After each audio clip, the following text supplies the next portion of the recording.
So, we're going to read a book of politically correct holiday stories for an enlightened Yuletide season by James Finn Garner.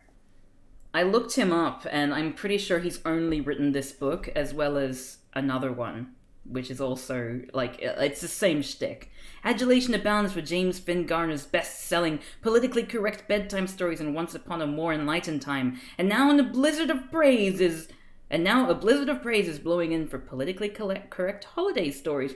This tiny volume disperses all incorrect ghosts, past, present, and yet to come. Diminutive, formerly known as Tiny Tim.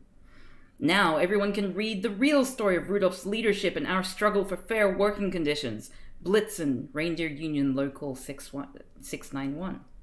After all these years of hearing about Father Christmas, Garner throws an unflattering spotlight on the whole holiday patriarchy. Bravo! Mother Christmas. Okay, so basically this book is, I don't know what to expect from it, except that it's probably going to be really edgy, and it's going to be, South Park humor, it's going to be satirical, but, conservative satire, where it's like, how dare people be politically correct? Anyway. Okay, so let's just read the whole thing. This is satirizing political correctness, yes, so it's going to be a ride. You're welcome to have a drink by your side as we get through this. You may need it. Holiday tales have long delighted and entertained us, but until now they've always been burdened with society's skewed values and mores. Stories that reinforce a stifling class system. Dickens's A Christmas Carol. That's meant to be a critique of... this guy doesn't even know literature. Sorry. Okay, stories that reinforce a stifling class system, legitimize the stereotype of a merry, overweight, patriarchal oppressor, Santa Claus and the Nightmare Before Christmas, and justify the domestication and subjugation of wild animals. Rudolph the Red-Nosed Reindeer abound in the literature and lore of this season. Now James Finn Garner has stepped in to revise and improve these familiar tales, to free our social consciousness from the ghost of prejudice past. From the newly revised Nutcracker to Frosty the Persun of Snow, these stories rekindle the true holiday spirit and redefine the idea of goodwill to all men, to include women, pre-adults, and companion animals as well. Yes, the international best-selling author of politically correct bedtime stories in Once Upon a More Enlightened Time is back again to offer yet another installment in the exact same shtick. To offer a holiday gift that will fit all sizes, welcome all persuasions and non-persuasions, and be treasured for politically correct generations to come. Oh god, one paragraph in and I want to punch someone. Let's dedicate this stream to Dear Jason. May you read till the cows come home this Xmas. December 1996. So we're talking 14 years ago? Sorry, 24 years ago. Jeez. Okay. Alright, so let's see the year that this was written. It was first published in 1995. And I think this is the original edition. It was probably not reprinted after this. Okay. I bet Jason watched Home Improvement and stands Tim Allen today. Dedicated to the good persons of Moorhead State University, where mistletoe has been officially banned as a holiday decoration because, according to the school president, Roland Dill, it tends to sanctify uninvited endearment. Also to Lise and Liam, my shining Christmas stars. Oh, should have said holiday stars. Okay, the contents here. We have an introduction. We have Twas the Night Before Solstice, Frosty the Persun of Snow, the Nutcracker, Rudolph the Nasally Empowered Reindeer, and A Christmas Carol. All right, let's read the introduction because we want to give this. We want to read the whole thing, I think. Oh my god, look at him. Look at his smug face there. He's so wacky. James Finn Garner is a writer and performer living in Chicago with his spousal life mate and their pre-adult. His previous books, Politically Correct Bedtime Stories and Once Upon a More Enlightened Time, have sold more than 2.5 million copies worldwide. Garner once played the father of Rudolph the Red-Nosed Reindeer on stage in the 8th grade and has memorized every line of It's a Wonderful Life. Well, he is very, very male and white, isn't he? Okay, so without further ado, let's begin our tale.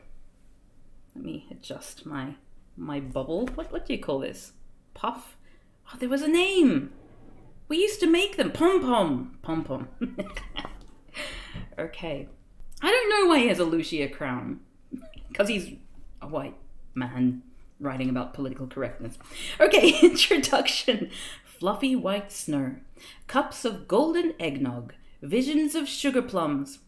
At this festive time of year, it is good for each and every one of us to consider carefully just how cruel and exclusionary so many of our old seasonal traditions continue to be. To place so much emphasis on snowfalls and a white Christmas surely is a slap, I mean, you're not wrong, surely is a slap in the face for those persons in developing tropical nations who never get to see snow firsthand, or Australia. Oh, sorry. The friendly offer of a cup of eggnog is nothing less than a poke in the eye to the dedicated vegans among us. And anyone recovering from an eating disorder can certainly attest that visions of sugar plums dancing in one's head are more like a nightmare than a sweet dream. Because of what are sugar plums anyway? Because of the callousness and insensitivity that abound during holiday season, I felt compelled once again to perform a public service in the name of right-thinking celebrants everywhere and revise the favorite seasonal tales for our more sensitive era. To avoid any suggestion that with this book I am cashing in on the holiday's consumer-feeding frenzy, let me mention that I tried to persuade my publisher to bring this volume out at a more sedate time of year, such as February or March, or indeed July, when everyone could discuss these emerging ideas calmly and rationally. But the book was made ready for autumn publication because we agreed that one more old-fashioned holiday season is one too many. To all those cynics who believe that a responsible and progressive celebration must also be differently enjoyable, i.e. no fun, I would ask them to consider the evolution of current traditions. We are all aware, or should be, that the early Christians chose to celebrate the birth of their Savior at the same time as pagan winter festivals that welcome the return of the sun. They were thus able to celebrate Christ's Mass without alienating their neighbors. It was an act of colonization, you piece of shit! Oh my god. Oh, maraschino plums. Ah, I see. Okay, without alienating their neighbors, i.e. cultural genocide, and doubled their chances of being invited to a tasty feast at the same time. Such an early example. Like, this guy should have, read a single book about Chris. Sorry, I'm already losing it. The thing is, I could 100% write one of these books and actually have it be funny and good. In fact, now I want to do that, just to show that it can be done. But this guy doesn't know what he's talking about. You need to know what you're talking about in order to make it funny. You know what I mean? You need to have some grounding of the subject matter that you're hoping to... Sorry. This doesn't bode well for the rest of the book, does it? Okay, sorry. They were thus, alienating their neighbors, blah, blah, blah. Such an early example of inclusionary merrymaking should inspire us all.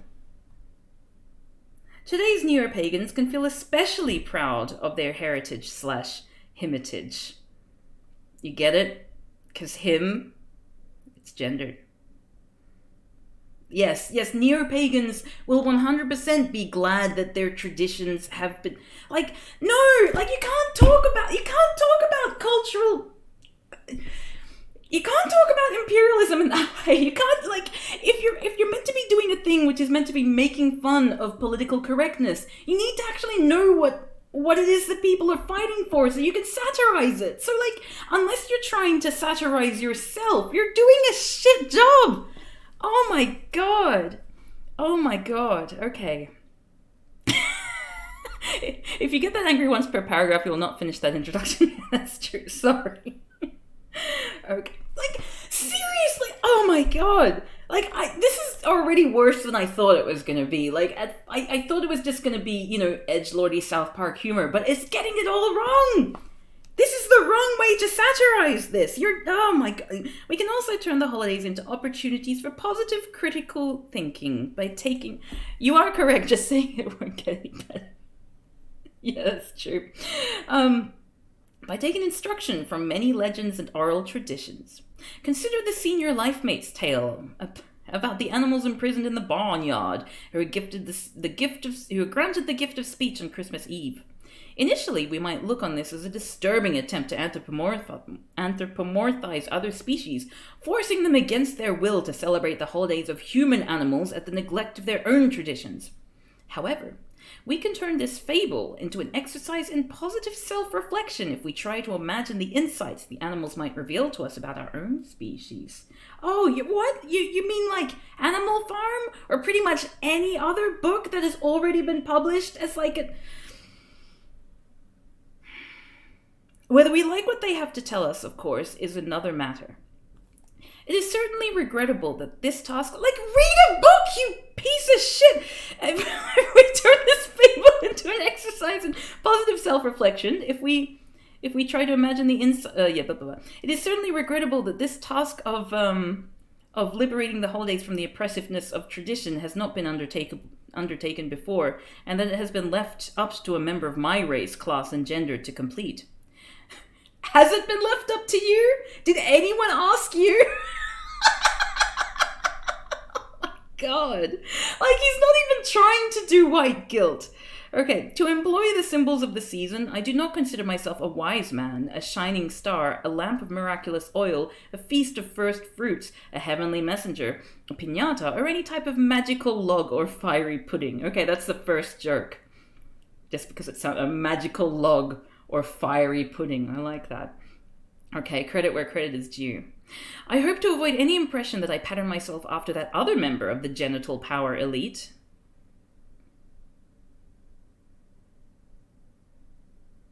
No, Gav. Books are a tool of oppression, so this enlightened gentleman refuses to read them.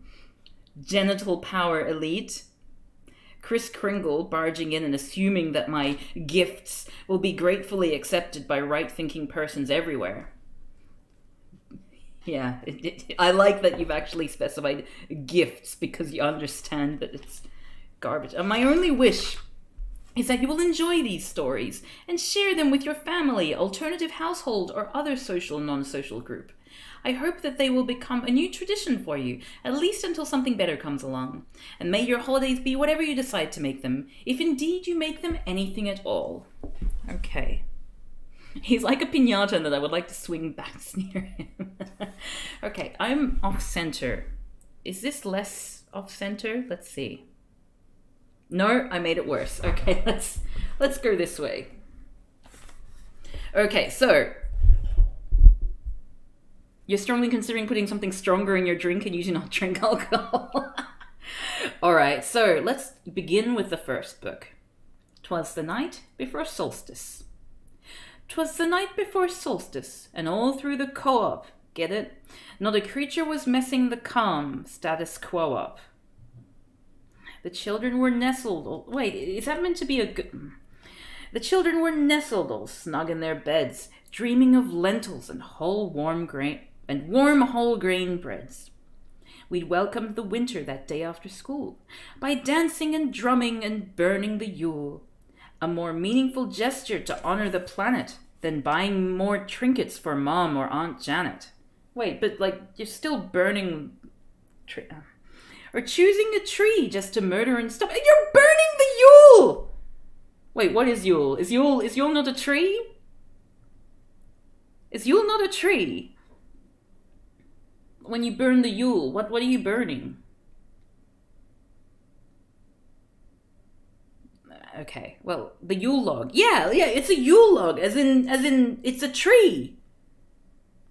Like, well, it's part of a tree. So if you're saying that that's a better gesture to honor the planet, and then follow it up by saying choosing a tree just to murder and stump it, like, That's the same thing.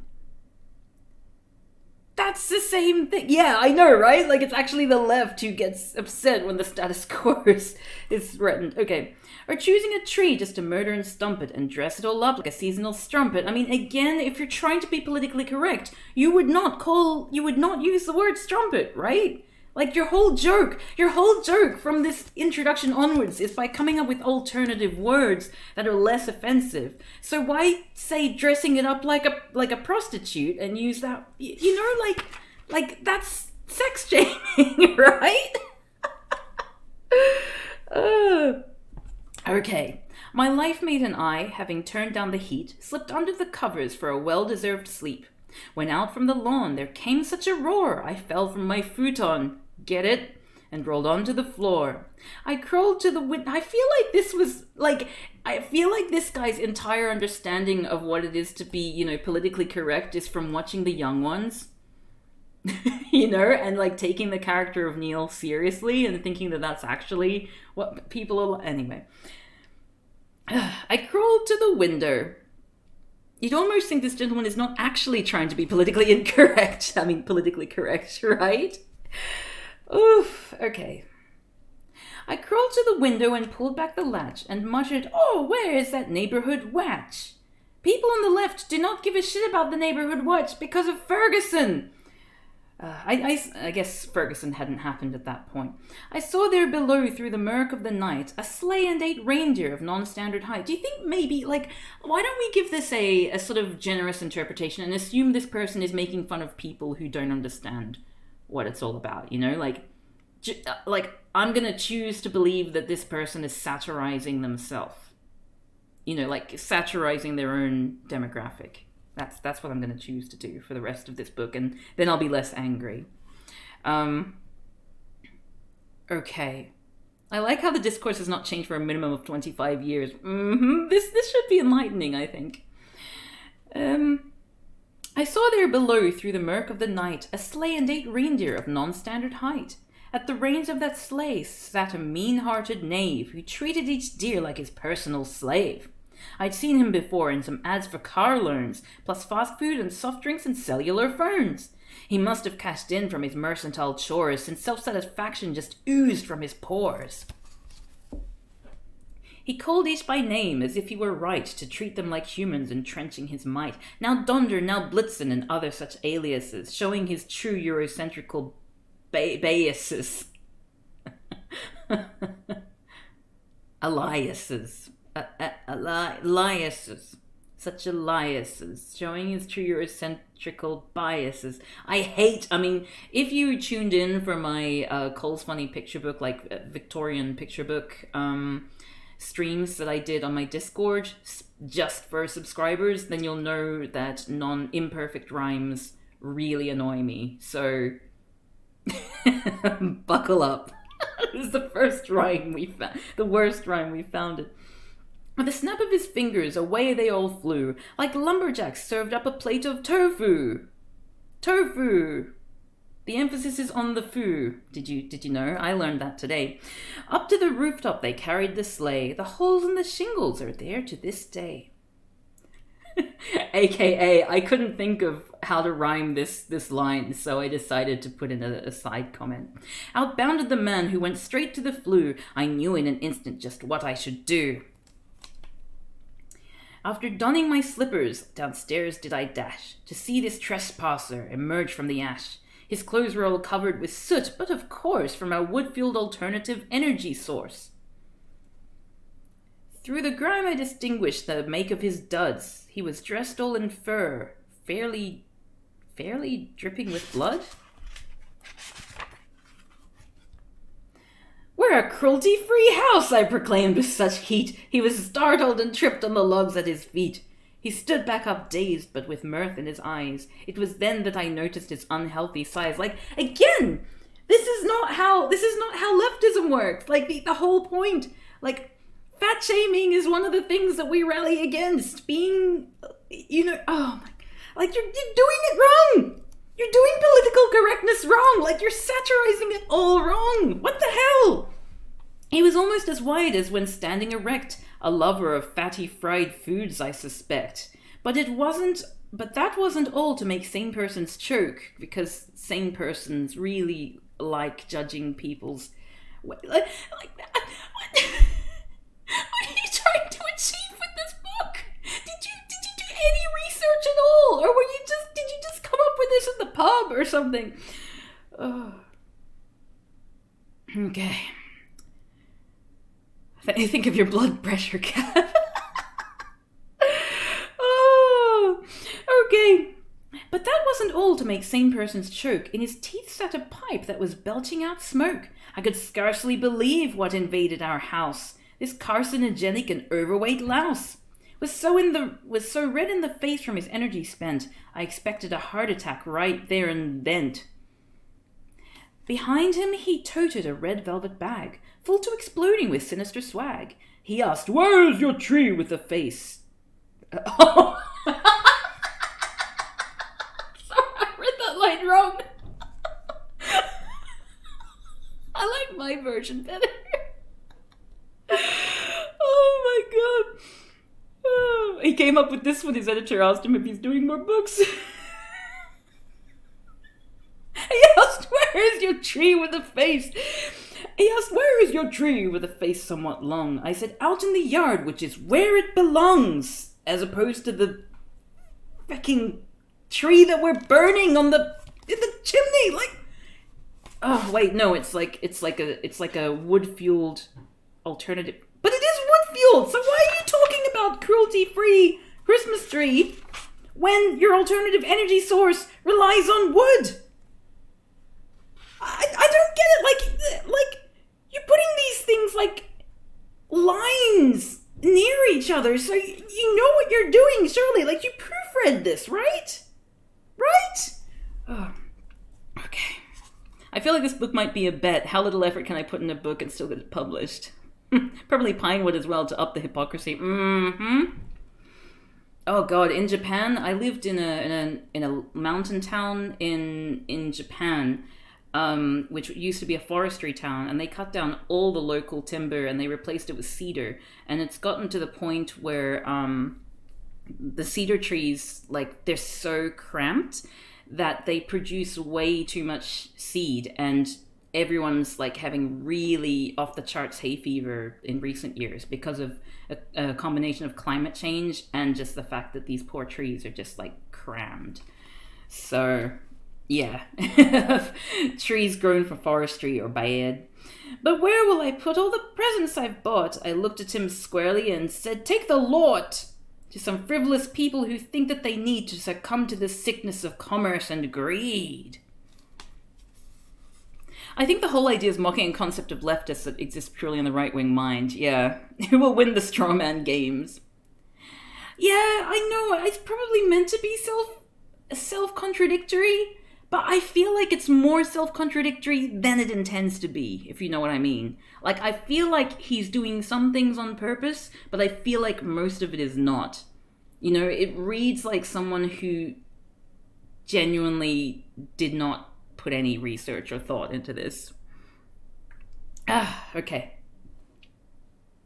Whose only joy comes from the act of consuming, thus sending the stock of the retailers booming. He blinked and said, "Ho, ho, ho, but you're kidding." I gave him a stare that was stern and forbidding. "Surely children need something with which to have fun. It's like childhood's over before it's begun."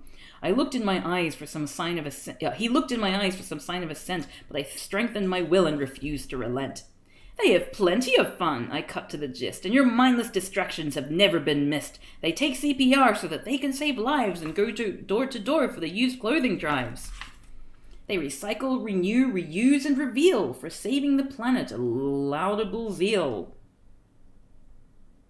What does that mean? "When they padlock themselves to the fence to protest against nuclear power, or nuclear power, as they say in the US, against nuclear power, we think they're the best."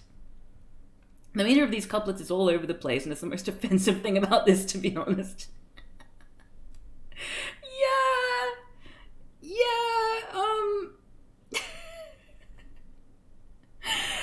I've been struggling. Like, there's some of it which is decent, but it's not consistent enough to actually be good. He said, "But the children, lo, when do they play?" I counted. "Is that why you've driven your sleigh? To bring joy to the hearts of each child and... to bring joy to the hearts of each child and Tut. All right, open your bag. Let's see what you've got." He sheepishly did as I'd asked, and behold, a Malibu Barbie in a skirt made of gold. You think that my girls will like playing with this? An icon of sexist consumerist kitsch? With its unnatural figure and air-headed grin, this trollop makes every girl yearn to be... You were fat-shaming like 2 pages ago! You were...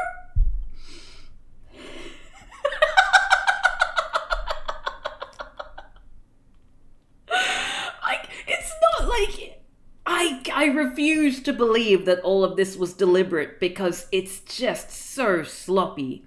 There's not enough in the metatext here to allow me to even comprehend or consider the idea that this stuff is actually deliberate and it's meant to be like a double bluff sort of thing. Oh my god. This is like if I said every right-wing person sends their kids to boarding school and join the Boy Scouts. Okay, and take up fad diets and binging and purging instead of respecting her own body's urging. Let me come back to this carcinogenic and overweight louse, but okay. To welcome the shape that her body has found and rejoice to be lanky, short, skinny, or round. Deep in his satchel he searched for a toy, saying, "This is a hit with most little boys." And what did he put in my trembling hand but a gun from the Brain Blaster's power command? "It's a hit, to be sure," I sneered in his face. "And a plague to infect the whole human race. How about grenades or some working bazookas to turn all of our kids into half-wit palookas?" This is not my immortal. I miss my immortal now. My immortal is good, actually. I seized on his bag just to see for myself the filth being spread by this odious elf. An easy-bake oven, ah goddess, what perfidy, to hoodwink young girls into household captivity. Plus an archery playset with shafts that fly out, the very thing needed to put your eye out, and toy metal tractors, steam shovels and cranes for tearing down woodlands and scarring the plains. Plus games like Monopoly, Payday, Tycoon, as if lessons in greed can't start up too soon. Just gonna point out, Monopoly was originally developed by a woman as a satire, takedown, critique of capitalism, and the current manifestation of it was stolen by men and turned into a pro-capitalist game. So, yeah, normally I'd be like, yeah, right on, but like I just want to point out there. And even more weapons from Brain Blaster's Co., like cannons and nunchucks and ray guns that glow. That's all I could find in his red velvet sack. Perverseness and mayhem to set us all back. Maybe some child dislikes baking, right? Yeah, like, why, like, he's the one who's coming with the prejudice, assuming that that oven is going to be used for a little girl. Like, gendered toys are just, bleh. You'd think that that would be... I feel like if this book were written today, and I'm glad that it wasn't, it couldn't be published today purely because even the most ridiculous, unknowing, like, reactionaries will probably understand that this stuff is... Actually, no, that's not true. But anyway, if it were published today, it would be... He'd be bringing up the... or the main character would be... talking about the gendered element of the toys to begin with, rather than assuming who is for whom. What is for whom, sorry. Alright, so... But I did find one book that caused me to ponder some fine bedtime tales by a fellow named Gonder. "We need none of this," I announced in a huff. "No business as usual holiday stuff." If it was published today, we'd have had 5 attack helicopter jokes already. Yeah, actually, that's a really good point. Don't burn these politically correct bedtime stories. I hope he at least knows how to pronounce his own name. Nope. "We sow in our offspring more virtue than this. Your toys offer some things they never will miss. The big man's expression was a trifle bereaved as he shouldered his pack and got ready to leave. "I pity the kids who grew up around here, who are never permitted to be of good cheer, who aren't allowed leisure for leisure's own sake, and gun violence, but must fret every minute. It makes my heart break." Enough histrionics, don't pity... Wait.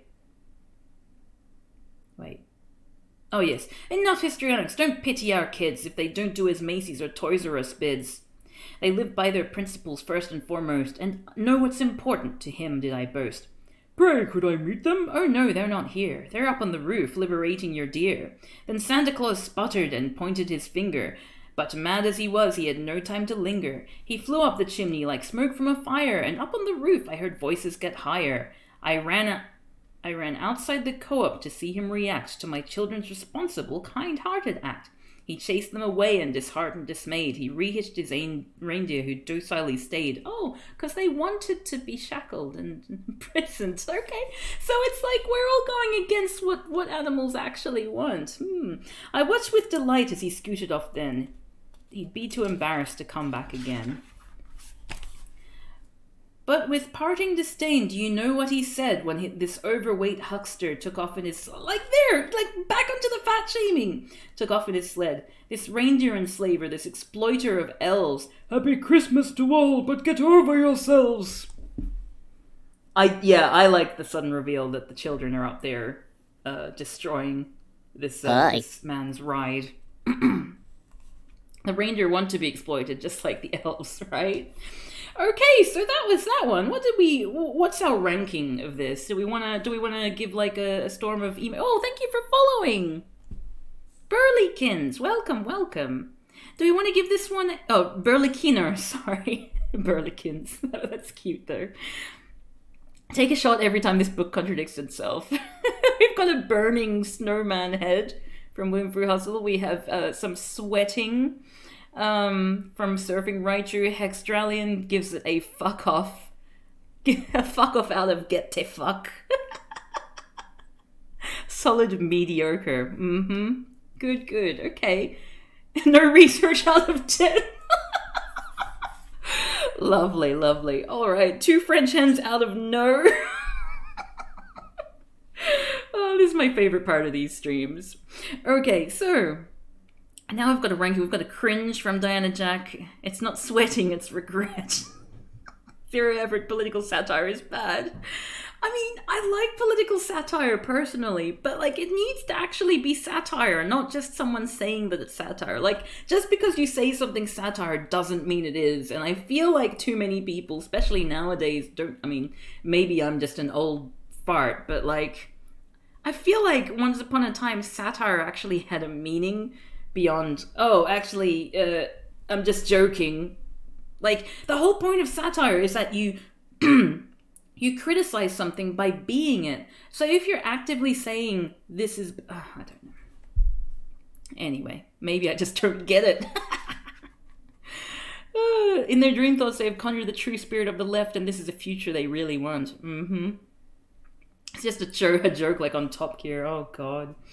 All right. Yeah, satire can be very good, but this is just badly written. I think that's a really good way to sum it up. All right, without any further ado, let us get on to Frosty, the Persun of Snow. And thank goodness we have dropped the rhyming.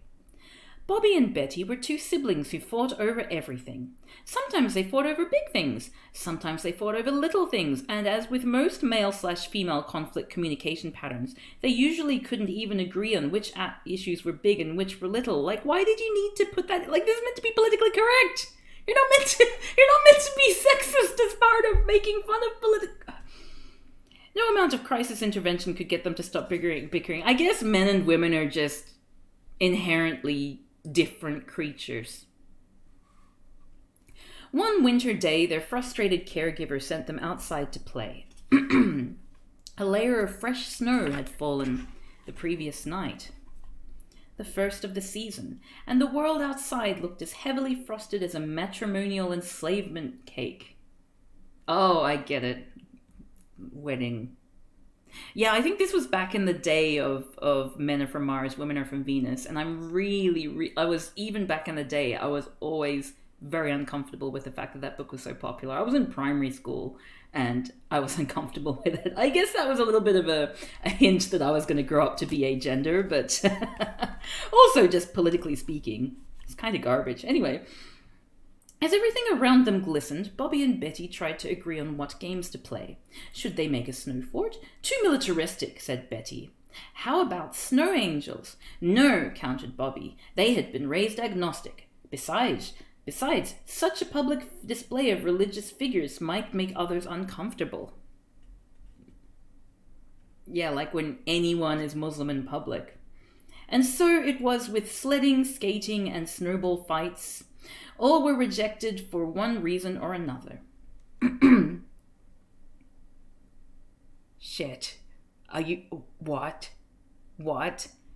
I grew up going to church and a pastor once did a sermon on how women's brains were like tangled strings and men's brains were like separate boxes. Oh my god. Oh, jeez.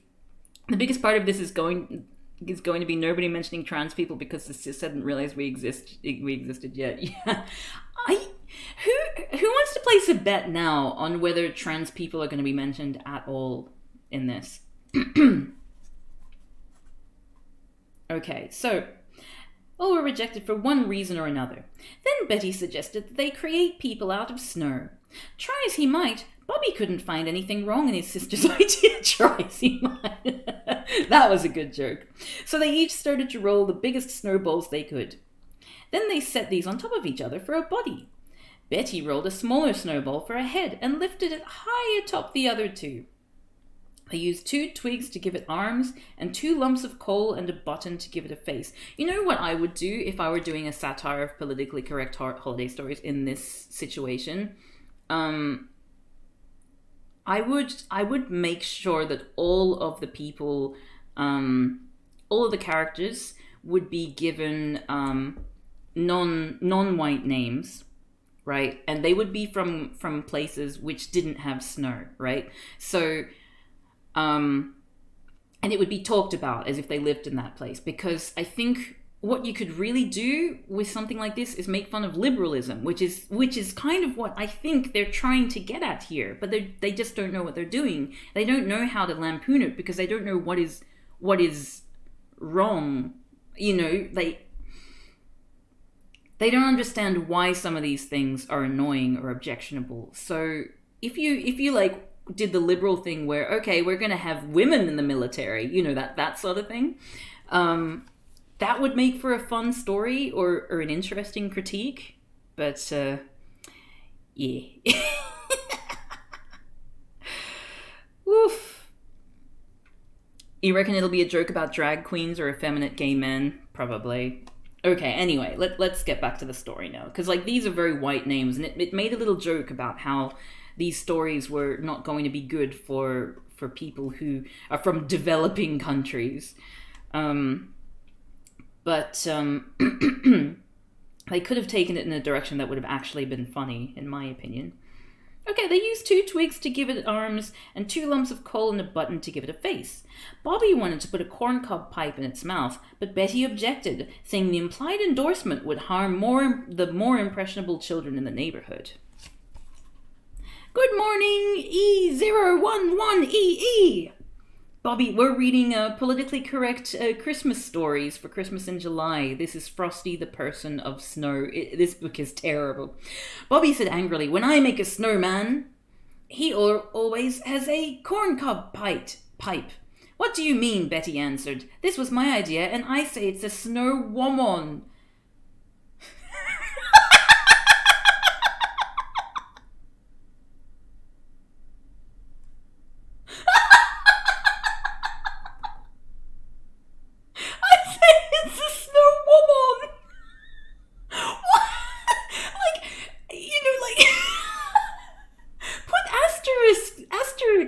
Asterisks in like for the O over here, you know, or like give it a Y, which you did earlier in the book. Where the hell did woman come from?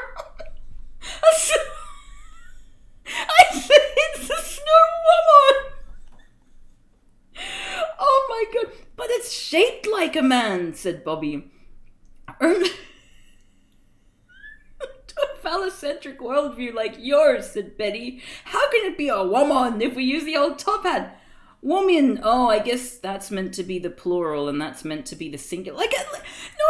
You need to research. You need to know how these words...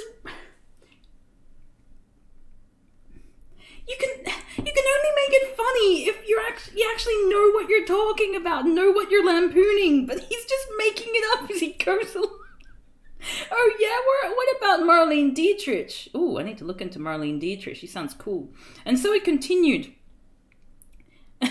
Sorry, TERFs, I'm a real woman. A woman, I'm from Venus. Oh, this is fun. Okay, and so I continued, with neither side budging an inch, and the snow figure standing there, a silent witness. In a snit? Bobby decided to show his sibling that it was indeed a masculine snow individual. Oh, it's the battle of the sexes! Woo! And slammed the hat on top of its head. But hats aren't gender... Anyway. As soon as he did so, a quick gust of wind blew about them, and snow crystals spun around and around like a frigid tornado. That's very politically incorrect language. Frigid. Then, as suddenly as it had started, the wind settled down. Bobby and Betty wiped the snow from their eyes. They were about to resume their argument when an innocent voice asked, What's all the fuss about? A sibling stopped and turned to the source of the voice. There, right where they had just assembled their frigid figure. He said it again! Stood a living, breathing and... Frosty? No, a living, breathing and fully articulate snow being. Their mouths fell apart. Their mouths fell open as they stared at this marvel.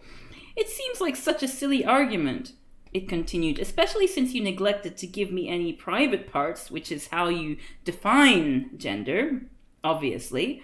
Betty regained her composure quickly.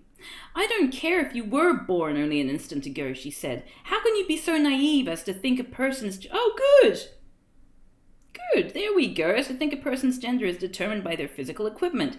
It's a cultural issue first and foremost. No, there is biology there, but it's not about genitals. There's stuff going on. If you want to get huffy, retorted the newcomer, tell me why you were going to... Here we go. It's the attack helicopter. Why you were going to assign me a gender without asking me my preference first. Betty's face reddened at her insensitivity. So what would you prefer? Because you just choose your gender. That's how this works, asked Bobby. After watching the way you two communicate, I prefer neither. I think I'd like to be... Because the way you two behaved perfectly summed up men and women's behavior. Or woman's. I think I'd like to be called a person of snow. Snom-binary, that's really good. Well done, Australian. Snow person is a mood, right? And what should your name be? Asked Betty, in trying to make amends. In a postmodern comment on the preconceptions of society at large, I'm going to choose the most obvious name possible. You can call me Frosty. Why not frigid? Because that's the word you've used like 3 times in this story so far. Not Frosty at all. Bobby and... Frigid the snow person. Bobby and Betty agreed that it was a wonderful name. The arrival of their new friend was so magical and exciting that the children completely forgot their earlier argument. Frosty and the pre-adults danced and played and laughed together for hours, with nary a cross word between the siblings. It's a joke on spelling woman without man. Yeah, because of son. You don't want it to be a son, right? Mm-hmm. Frosty and the pre-antler. As the sun climbed in the sky, the children continued to scamper about, but Frosty began to feel wet and heavy. Ooh. Okay. Soon the person of snow was having a difficult time keeping up with the pre-adults. "What's the matter, Frosty?" they asked with concern. "Oh, it's so hot," Frosty said. I'm not made of flesh and blood and genitals like you. If the temperature keeps rising, soon there will be nothing left of me." "The Earth's getting warmer due to the depletion of the ozone layer," said Bobby matter-of-factly. "We learned all about it at Montessori school." Is that a reference to something? "The ozone layer," repeated Frosty. "I don't know what that is, but we better do something about it fast, or I'll turn into a puddle of water." Of course, children all talk like this in the Future the Left wants because they are the official no fun gang. Irvain, can you please type slower? Outperforming people slower at typing than yourself is sadly not politically correct. Oh. "I'm not made of flesh and blood and genitals like you. I want that on a shirt. You and me both." "Okay, how about a march on Washington?" suggested Betty. "Yes, that's exactly the thing," said her brother. "Then let's hurry," said Frosty. "If enough of us march, the government will have to take action." Oh, good. Some actual information. According to Wikipedia, the Montessori method of education, developed by Italian physician Maria Montessori, is a child-centered educational approach based on scientific observations of children. Montessori's method has been used for over 100 years in many parts of the world. That seemed quite interesting, actually. I might do some research into that. Frosty ran through the neighborhood, mobilizing the rest of the snow citizens. In backyards and front yards, in parks and in playgrounds, snow persons of every size and shape. Even the obese ones, I feel like this book wants to point out. Listen to Frosty's plan. The magic from its top hat and the passion in its speech enabled them to all throw off the icy chains of passivity and take positive action for their own survival. Soon the charismatic Frosty had gathered a good-sized crowd, ready to take their argument to the government. Bobby and Betty did their part as well. They rounded up their dog Spot and their kitty Puff. Oh, I want to... I want a cat called Puff. I'm prepared to head off. Then they called their friends Amut and Fatima, and their friends Hoshi and Chinwa, and their friends Shadrat and Luminaria, and their friend Heather and her two mommies. Alright, so it's like the person with the queer parents has to be Anglocentric.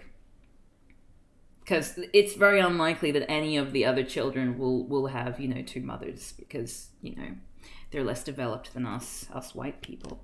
Okay. Their friend Heather and her two mommies, and the whole crowd joined in with the March of the Persons of Snow. Frosty walked at the head of the parade, holding a broomstick high. Others carried signs with messages like "No ozone equals no snow zone," and "We won't just melt away." En route to Washington, they picked up other supporters, snow and non-snow alike. Frosty and friends also got the attention of the media, since the sight of the Rubenesque, dark-eyed snow persons made such great TV for the video crews. Yeah, the ozone layer was a thing in the 90s.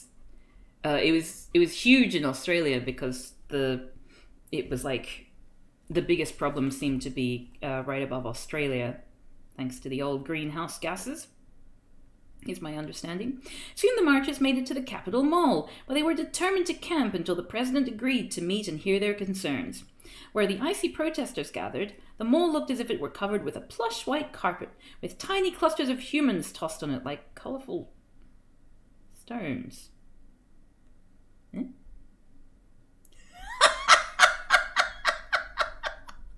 didn't realize you'd quoted that. Read a book, you piece of shit. Oh no. Oh dear. Okay, Soon the marchers made it to the Capitol Mall, where they were determined to camp till the president agreed to meet and hear their concerns. Where the icy protesters gathered, the mall looked as if it were covered with a plush white carpet with tiny clusters of humans tossed on it like colourful stones. Unfortunately, Washington did not have a cool climate at all, and many of the persons of snow were beginning to feel very uncomfortable. It wasn't long before the news finally came. The vice president had agreed to speak with Frosty on television in a remote one-on-one discussion about the steps needed to halt ozone breakdown. You reckon the lights are going to melt Frosty? Excitement rippled through the encampment on the mall. Finally, their concerns would be taken seriously. A camera crew came later that day and set up the chairs, monitors, and cameras that would be needed. Bobby and Betty were particularly excited for Frosty, who was by now a dear friend. Ever since Frosty's arrival, in fact, the children had scarcely quarrelled at all. Betty hugged Frosty around the neck and said, "We're so proud of you." "Oh, thanks, Frosty," said Frosty, "but I haven't done much of anything yet. You should be proud of how everyone got together, snow and skin alike, and worked to protect the environment." It's time for the Frosty/Nixon debate. That's very good, Remain Crowford. Well done. Now, please listen carefully. If anything should ever happen to me, I hope you two will be able to stop fighting once and for all and lead the movement in my place. Bobby and Betty promised their friend to do their best. It was time for the broadcast to begin. The TV people tried to put some makeup on Frosty to cut down on the glare off its forehead, but soon realized the task was impossible. Frosty sat in the appointed chair and waited for the director's signal. Suddenly the lights went on and the sign was given that they were on air. Out of respect for the office, Frosty let the vice president... That's how you know this isn't a real leftist book. No one would do anything out of respect for the office. Frosty let the vice president give the opening remarks. As the politician talked, the person of snow began to feel very warm and sluggish. When the vice president was through, Frosty tried to state the march's position firmly, but the person of snow was feeling so tired that it paused often and had trouble catching its breath. As time went on, Frosty slumped in the chair, looking worse and worse. By the time Bobby and Betty screamed, "Stop! Turn off the lights!" it was too late. On national television, under the glare of the hot lights, Frosty had melted irrevocably into a grey pile of slush. Bobby and Betty were very sad for their friend, as were the rest of the protesters. But in the end, its demise was not tragic at all. Oh, did Dumby just tune in? Oof, you've come at a good time. But in the end, its demise was not tragic at all. I feel like you should say their demise was not tragic at all because it is a person. But I guess we haven't discovered about non-binary genders and lack of gender in 1995 when this book was published, so I guess I will let that one slide. Frosty had dramatized the plight of the ozone layer in a way that a squadron of scientists could never have. Never could have. Could have, never could, no. Everyone watching television that day was deeply moved by Frosty's brave sacrifice. Switchboards at the White House and the Capitol were lit up for hours, and within weeks new guidelines were established for both industry and government agencies to reduce the emissions that were eating away at the ozone. The unrealistic thing here is somebody dying on live television actually being a catalyst for societal change. Oh, jeez. Okay. Bobby and Betty took Frosty's top hat and went home. They tried to do as Frosty said and stop squabbling, but without their friend's calming influence, it was very hard for them. Their very different ideas about how to honor Frosty's memory and keep the movement alive couldn't be reconciled. As the weather got warmer, they moved on to other arguments and began to forget about their wintry friend. The next year, when they tried to recapture the magic of that first snowfall, they were unable to find Frosty's top hat and had to settle for making persons of snow who faced their fates silently and unflinchingly. Is that the end of the story? That was the end of the... What? I don't get it. I don't get it.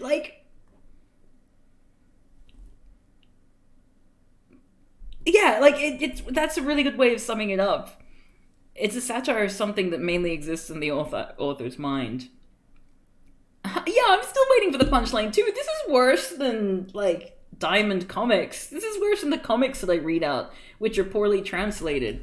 This was written in English, but I still don't get it. The Nutcracker.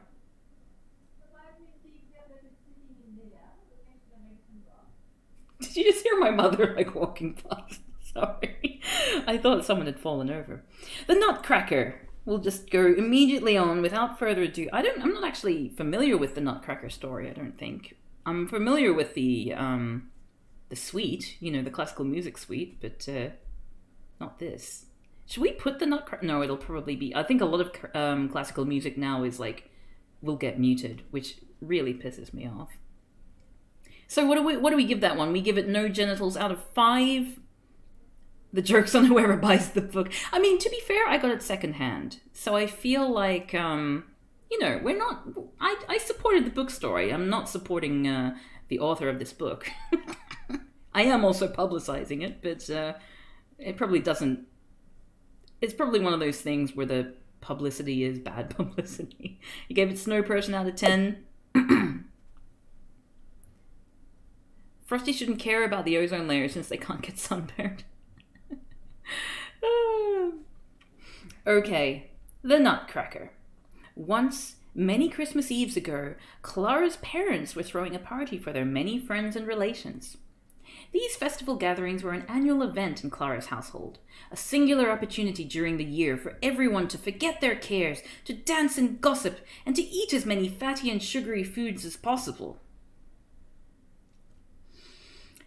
I feel like this author really needs to make up their mind about fat shaming. You know what I mean? Clara's parents felt it best to get such impulses out of one's system on a regular basis. For the children, the chef would always bake a large gingerbread castle, wonderfully decorated with scores of marzipan peasants and serfs scaling the walls and overthrowing the parasitical king and his family. Yeah, right on! These parties were always a joy for Clara and her brother Fritz because they meant presents. Especially presents from their Uncle Drosselmeyer. Their uncle was a mysterious, out-of-the-mainstream sort of chap whose alternative lifestyle, if indeed he even had a lifestyle, was the subject of much speculation. What does it mean he doesn't have a lifestyle? He was gaunt of face and wore a gargantuan powdered wig and a patch over one eye, mostly for effect, said Clara's father. He was predisposed to dramatic gestures and exotic, ostentatious clothing, anything to shake up people's bourgeois complacency. Wait, how? How is that going to...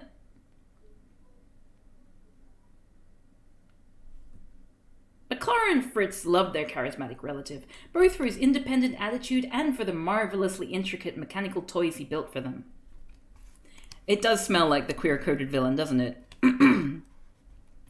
On this Christmas Eve, their uncle arrived later than usual, but the delay merely heightened the excitement of his arrival. It wasn't until after the guests had gorged themselves on dinner that he finally appeared in the main hall with a sack over his shoulder. Clara, Fritz, and the other children could barely contain their delight and nearly knocked Uncle Drosselmeyer down to see what he'd brought this year. Their uncle snickered cryptically and then... I know that's not what a snicker is. Then reached into his bag with a great flourish. The adults as well as the pre-adults gathered around him in curiosity. The man of augmented... I think, was it William Fruhustle who called the caricature of the effeminate gay man? Because I think this might be it. The man of augmented eccentricity smiled at all the attention and pulled out a silver top decorated with intriguing symbols. "To make holiday gift-giving more inclusive and outreaching," he said in a quavery voice, "I have developed this, the world's first automatic dreidel." For Christmas?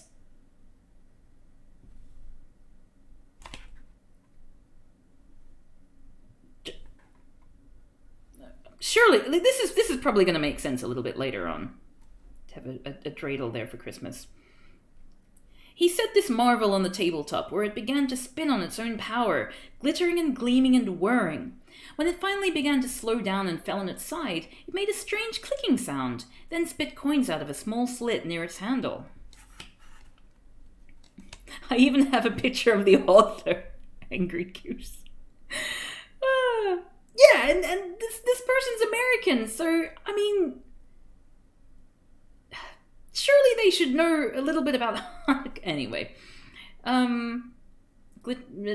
Spit coins out. Everyone gasped and clapped their hands at this mechanical wonder, except for a few spoil sports who complained that children were forgetting how to entertain themselves with all these new automatic playthings. Next from his satchel, Uncle Drosselmeyer pulled out a doll, which looked ordinary enough after the spectacular dreidel. He smirked at everyone's apparent disappointment, and then turned a knob in the doll's back. "Mama," said the doll in a natural-sounding voice. "Oh, Papa, whichever caregiver is available." I did it then. Available. The crowd thought this was quite ingenious and also socially progressive. He presented the doll to his niece, who handled it gingerly. This is Cav's natural-sounding voice. Then from the... "Oh, you're heading off to bed, Darbenler. I hope you sleep well. Happy politically incorrect holiday in July." Then from the bag, he pulled out the final gift, a hand-carved Nutcracker dressed as a soldier and wearing the most comical expression. He handed this little figure to Fritz. You see, inclusive language is overly clunky, and that is 99% of the jokes in this book. Do you get the joke, everyone? Oh, there was a hue and cry at this. It was bad enough to reinforce gender... Like, they didn't say anything. It was bad enough to reinforce gender roles by handing Clara the doll, but on top of that, to give young, impressionable Fritz... This is the same joke from the night before Solstice! To give young, impressionable Fritz such an obvious symbol of castration and emasculation was inexcusable? All right, a Nutcracker, but it's a soldier! Surely that's the thing you want to be objecting to? Oh, dear. Okay. People grew so angry that Uncle Drosselmeyer feared he would be forcibly ejected from the party. "I intended no harm," he protested sincerely. "I meant for the children to share the toys equally." He then swapped the doll and the Nutcracker between Clara and Fritz.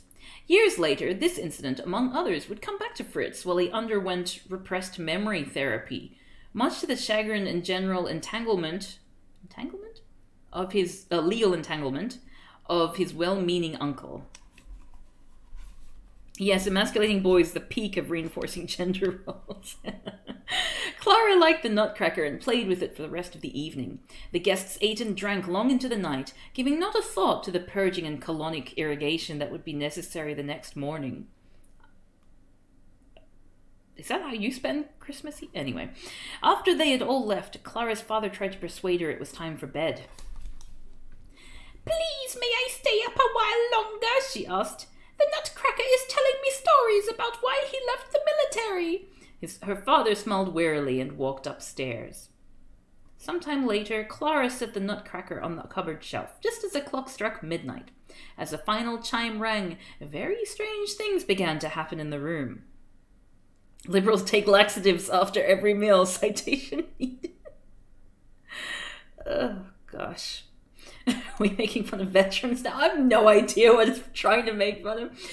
As the final chime rang, very strange things began to happen in the room. Through the floor and out of the baseboards. Click, click, click. Dun, dun, dun, dun, dun, dun, dun, came a crowd of squeaking, scurrying mice. Hundreds of mice. An entire army of mice. And in their midst stood their leader, a multi-craniumed mouse king who wore a golden crown on each of his 7 heads. Clara was marveling at this when she heard the toys in the cupboard begin to stir and shout. "Oh, help!" they cried. "The Mouse King and his expansionist forces have returned. Oh, save us, Nutcracker! Lead us into battle!" The vermintide is rising. To Clara's utter amazement, her little friend the Nutcracker walked forward and addressed them all. "Good citizens, think for a minute. Do you really want to perpetuate the old great man myth of history/herstory? Important actions arise from the will of the people, not from the megalomania of any one individual." The toys admitted that their first impulse had been a tad servile and reactionary. They formed a committee to examine possible action plans to counter the Mouse King's advances. They then appointed the Nutcracker to head a fact-finding and cultural interchange team to develop a dialogue with the mice. The fact-finding team headed out and returned 20 minutes later, tattered and bloodied. The toys then voted to assemble a crisis intervention team, again with the Nutcracker at the helm. This team headed out and returned 15 minutes later, in even worse shape than the first. It seemed their non-aggressive options were dwindling. Interesting. After much debate, the toys agreed on their final course of action. They would send out a team of mediators to negotiate a peaceful settlement to the current crisis. Despite his now tattered appearance, the Nutcracker was again chosen to lead the delegation. With the blessings and hopes of the other toys and Clara, the team went forth. 20 minutes passed with no word, and then an hour, then 90 minutes. Finally, after 2 anxious hours, the mediators returned with joyful news. The irony about this is that as bad as it is, it's also too elaborate and had too much effort put into it to appeal to the anti-PC crowd. We have an agreement with the Mouse King, announced Nutcracker. If we help them liberate food from the pantry regularly, they will retreat from the territory they currently occupy. The toys let out a cheer and hailed the mediation team for their wisdom and hard work. The Nutcracker walked over to Clara, who had stayed to lend her support to the beleaguered toys. The Mouse King wasn't nearly so dangerous and irrational as he seemed, exclaimed the wooden individual. I finally deduced from his 7-headed appearance that he might be suffering from some sort of multiple personality disorder, which made him delusional and paranoid. Once I made contact with the most rational and judicious of his personalities, we easily reached an accord. How did we not see this coming? Bravo! Cried Clara. Your dedication is to be praised. Mice certainly have been feared and marginalized for much too long. The Nutcracker made a mannerly bow. And now, sweet Clara, I would like to take you on a journey to my own kingdom, through the Christmas wood and the glade of the Sugar Plum Fairies, to the capital of Toyland, the wondrous Candy Town. Is this satire of what we're supposed to do in war as opposed to labeling the opponent evil and inhuman? I think so. Clara was surprised by his offer. I'm sorry, she stammered, but no. The Nutcracker was crestfallen, and his larger-than-average jaw dropped to his chest. You see, we've been discussing just this sort of idea in our Storybook Women's Study Group, explained Clara. We object that it's always the young women who are forced to undertake these disruptive journeys. The obvious implication is that we are all docile, helpless, and easily manipulated, and that our backgrounds and identities are of lesser importance. And even you should be able to see how such a journey is symbolic of the violent abduction that occurs on the wedding night. So in memory of Dorothy and of Alice, poor Alice, she's never regained her grip on reality, you know, I have to decline. The Nutcracker felt a bit foolish after this, unaware of the symbolism of his invitation. He certainly had intended no disrespect, so therefore we should feel sorry for him. He excused himself in the most courteous manner and gathered all the toys together in the cupboard. Again in the cupboard. The last thing Clara remembered before waking up was the Nutcracker's courtly bow, which she accepted with the graciousness with which it was offered. The next morning, Clara found herself curled up on the floor of the drawing room next to the toy cupboard.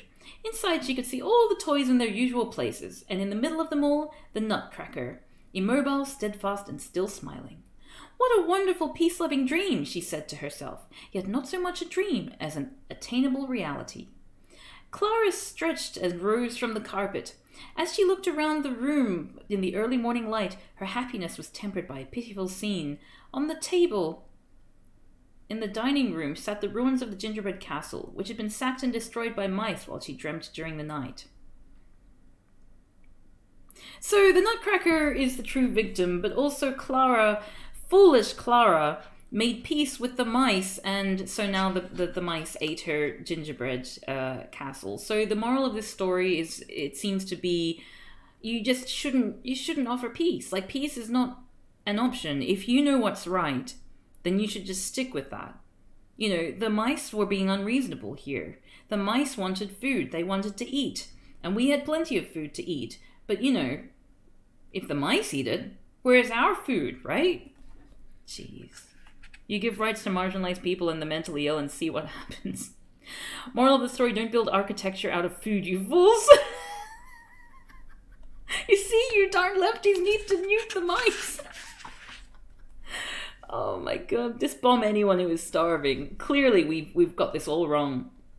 Okay, are you all ready for Rudolph, the nasally empowered reindeer? What does that say? Something off. Holidays off. Oh, I see. Haha, you see, inclusive language is clunky. It's that joke again. The best thing is that like, it reminds me a little bit of the way that, I mean, and this is probably not a good comparison to make, but it reminds me a little bit of what happened with Black Lives Matter. I mean, people were marching and making petitions and things for years about some of the statues that are around, about some of the attitudes we have in education, the corruption in the police departments and things like that. We've been talking about that kind of stuff for decades, right? And every step of the way, it was considered to be too much and unreasonable. And, then we've got like Copernic, is that his name? The football player who kneeled during the national anthem and was completely torn down and lost his career because of that. And that was like a peaceful protest.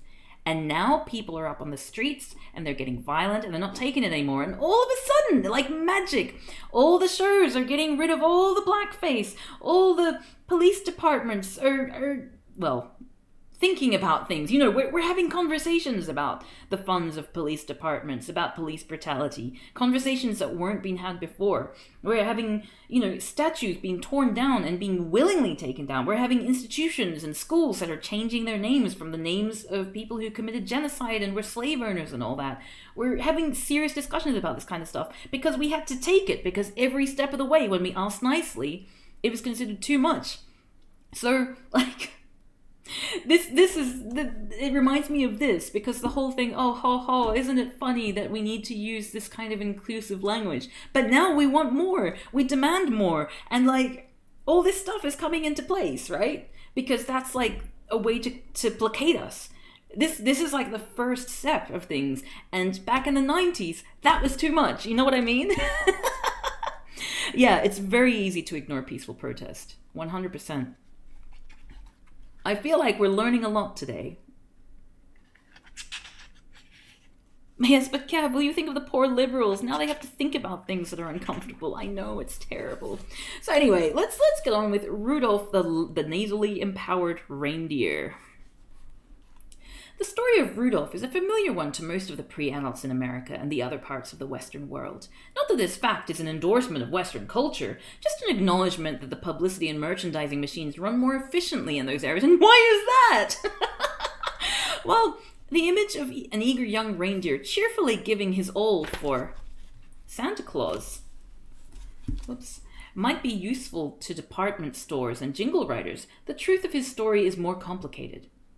It's true that from birth Rudolph was a unique individual, that his luminescent olfactory organ made him different from, but not inferior to, the other reindeer in his age category, and that they often maliciously taunted him about these supranasal capabilities. Supranasal capabilities? Oh, as in the glowing part, I guess. Some reindeer caregivers, concerned that his nose had resulted from radioactive fallout or was somehow contagious, warned their fawns not to play with him. What is not true is that Rudolph was disappointed to be ostracized. While his parents successfully fought to have him schooled alongside the other young bucks and does, Rudolph always fancied himself an outsider. In fact, he worked to cultivate his image as an angry young reindeer. Do you reckon this might be having a look at trying to take down the angry black man? Like people who were marginalized and become angry as a result. And this is meant to be like he should have just been grateful. Ooh, yes, I am a very verbose author. I love using a thesaurus. One thing that really pissed me off a while back was a right-wing comedian saying the emergency virus measures are funny because it turns out socialism only works in a crisis. And no, you fuckers only ever resort to it when it's absolutely necessary. That's 100%. Like we've seen socialist things, we've had to give payouts for every person. That's been necessary, and society has done better as a result. If we didn't have those government handouts, as you call it, there would be a lot more dead people. What a surprise! Okay, anyway. Okay, angry black reindeer. Angry young reindeer.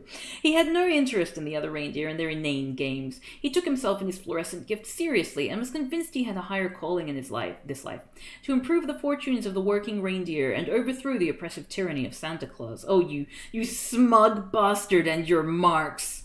For untold years, the success of Santa's toy-making monopoly depended on the co-option and exploitation of both the reindeer and elf populations. To this end, his most important criteria for the reindeer and his team were strong legs, a 10-point rack? A 10-point rack?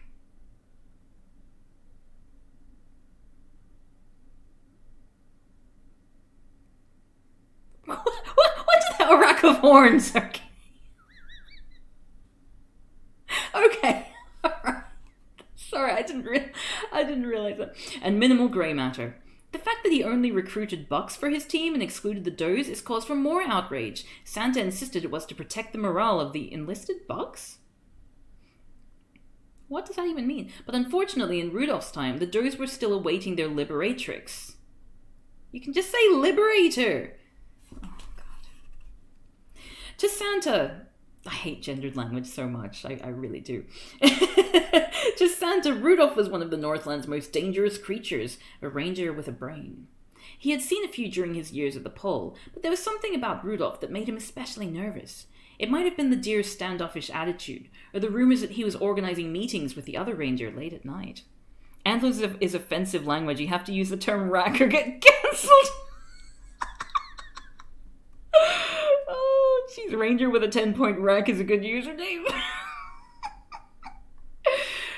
Okay, is this like, what is it, not Metal Gear Solid, Full Metal Jacket, the the Christmas story? It might have been the deer's standoffish attitude, or the rumors that he was organizing meetings with the other reindeer late at night. Santa also sensed a charisma in Rudolph that, if not kept in proper check, might disrupt his tidy little enterprise. And so it was that, on that fabled foggy morning, Santa found himself in a bind. Harsh weather conditions left him unable to exploit the aerodynamic talents of his team. He had, of course, flown them through all sorts of dangerous weather before, with no thought to the deer's physical strain or mental trauma. But on this night, the weather was so tempestuous that the bearded slave driver... That's another good username, bearded slave... Actually, no. Only in this context does it work. Other times I would not use that. Was fearful for his own safety and for the insurance headaches that a crash at his own toy works would certainly create. Aren't reindeer one of those herbivores where both males and females develop antlers? I believe so, yeah.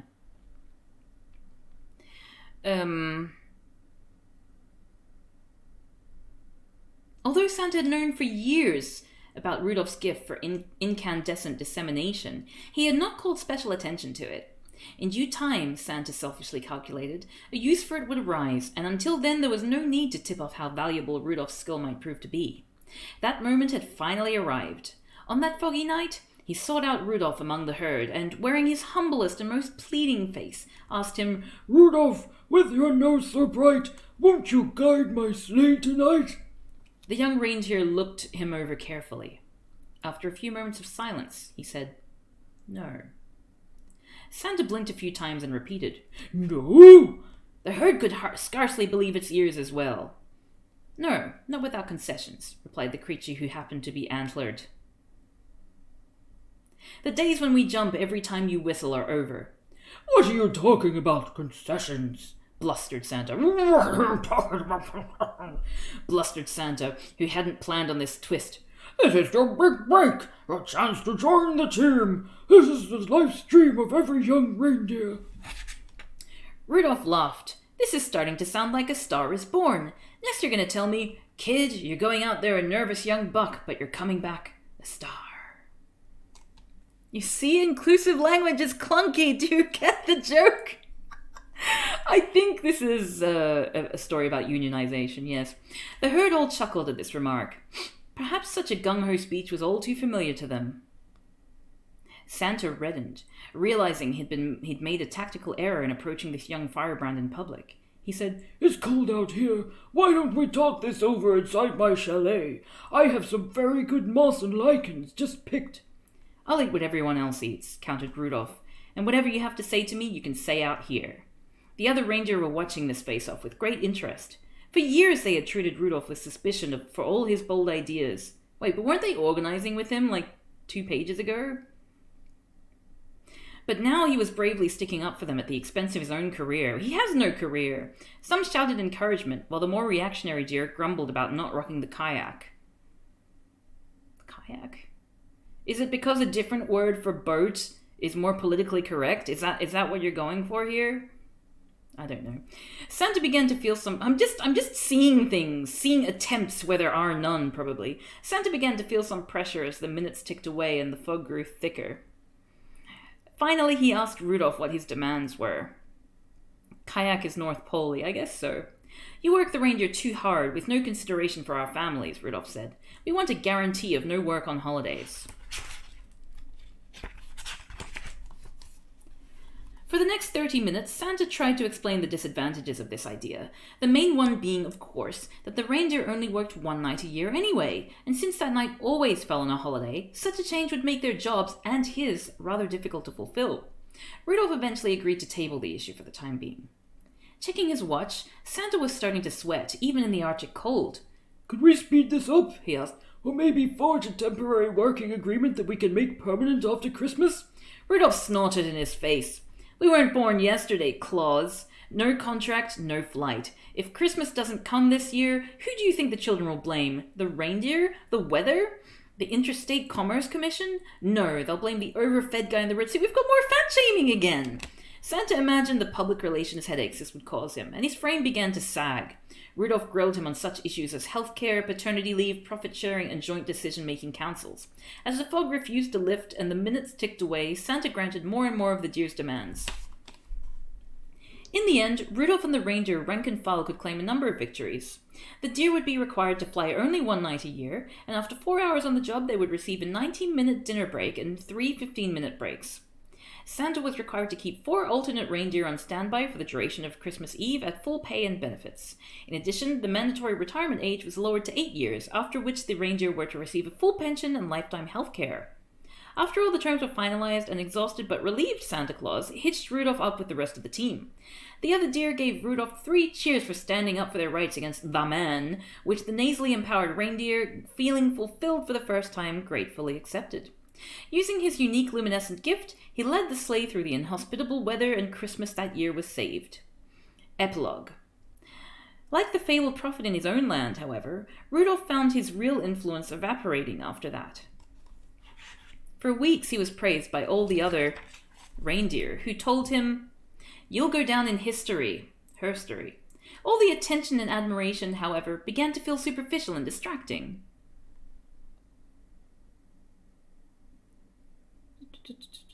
The moral of the story is that unionized strike action is effective? I guess so.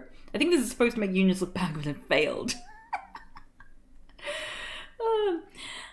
Rudolph felt that any lionization of him would take energy away from the continuing fight for the well-being of the working reindeer. In facile attempts to emulate their new hero, the other young reindeer began to wear bright red coverings on their noses. When Rudolph expressed his displeasure with this, some muttered that he was becoming too humorless and doctrinaire. To Rudolph, the first agreement with Santa was to be just the beginning. He envisioned the eventual creation of a working reindeer's paradise, a toy-making and distribution collective where the means of production were shared by everyone. Unfortunately, many of the other reindeer began to take their newly won benefits as their inviolable right bestowed by nature, because this is definitely where it's going to go when, leftism happens. Communism is basically just about people getting greedy and wanting handouts. They grew fat on too much moss and complained that their improved work schedules were still too taxing. Factions began to form among them about the best ways to invest their new pension fund. Rudolph tried to convince the dissident deer that they needed to stand united, but they began to resent his holier-than-thou attitude. Some spread the rumor that he was an agent provocateur sent by other aeronautically gifted animals seeking to gain Santa's favor and put the deer out of their jobs. While such theories were patently absurd, they served to discredit Rudolph and embolden his detractors. Eventually, he was voted out of the union he had helped establish. After this indignity, Rudolph decided to strike off for Lapland, where he felt the undomesticated reindeer were more in control of their own future.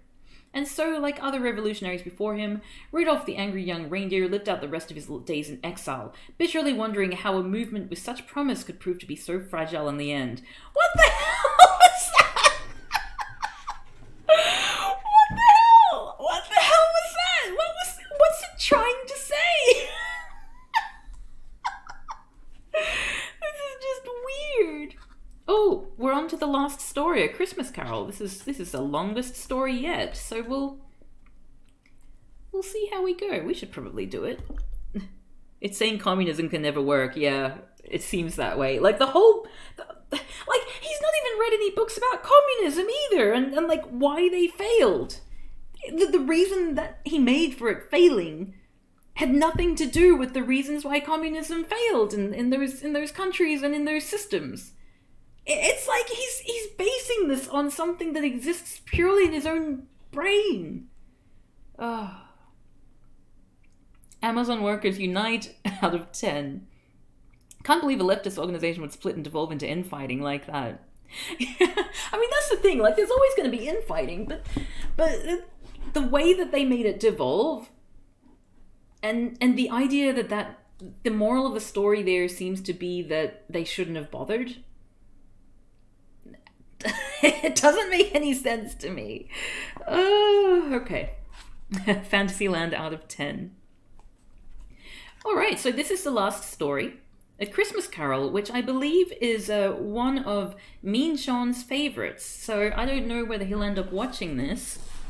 If so, I'm sure you'll enjoy it, because I know you appreciate the critique of industrialism that Charles Dickens offered here, and it'll be exciting to see sort of how that's interpreted here. What was already a satire and critique of industrialism and capitalism and class warfare.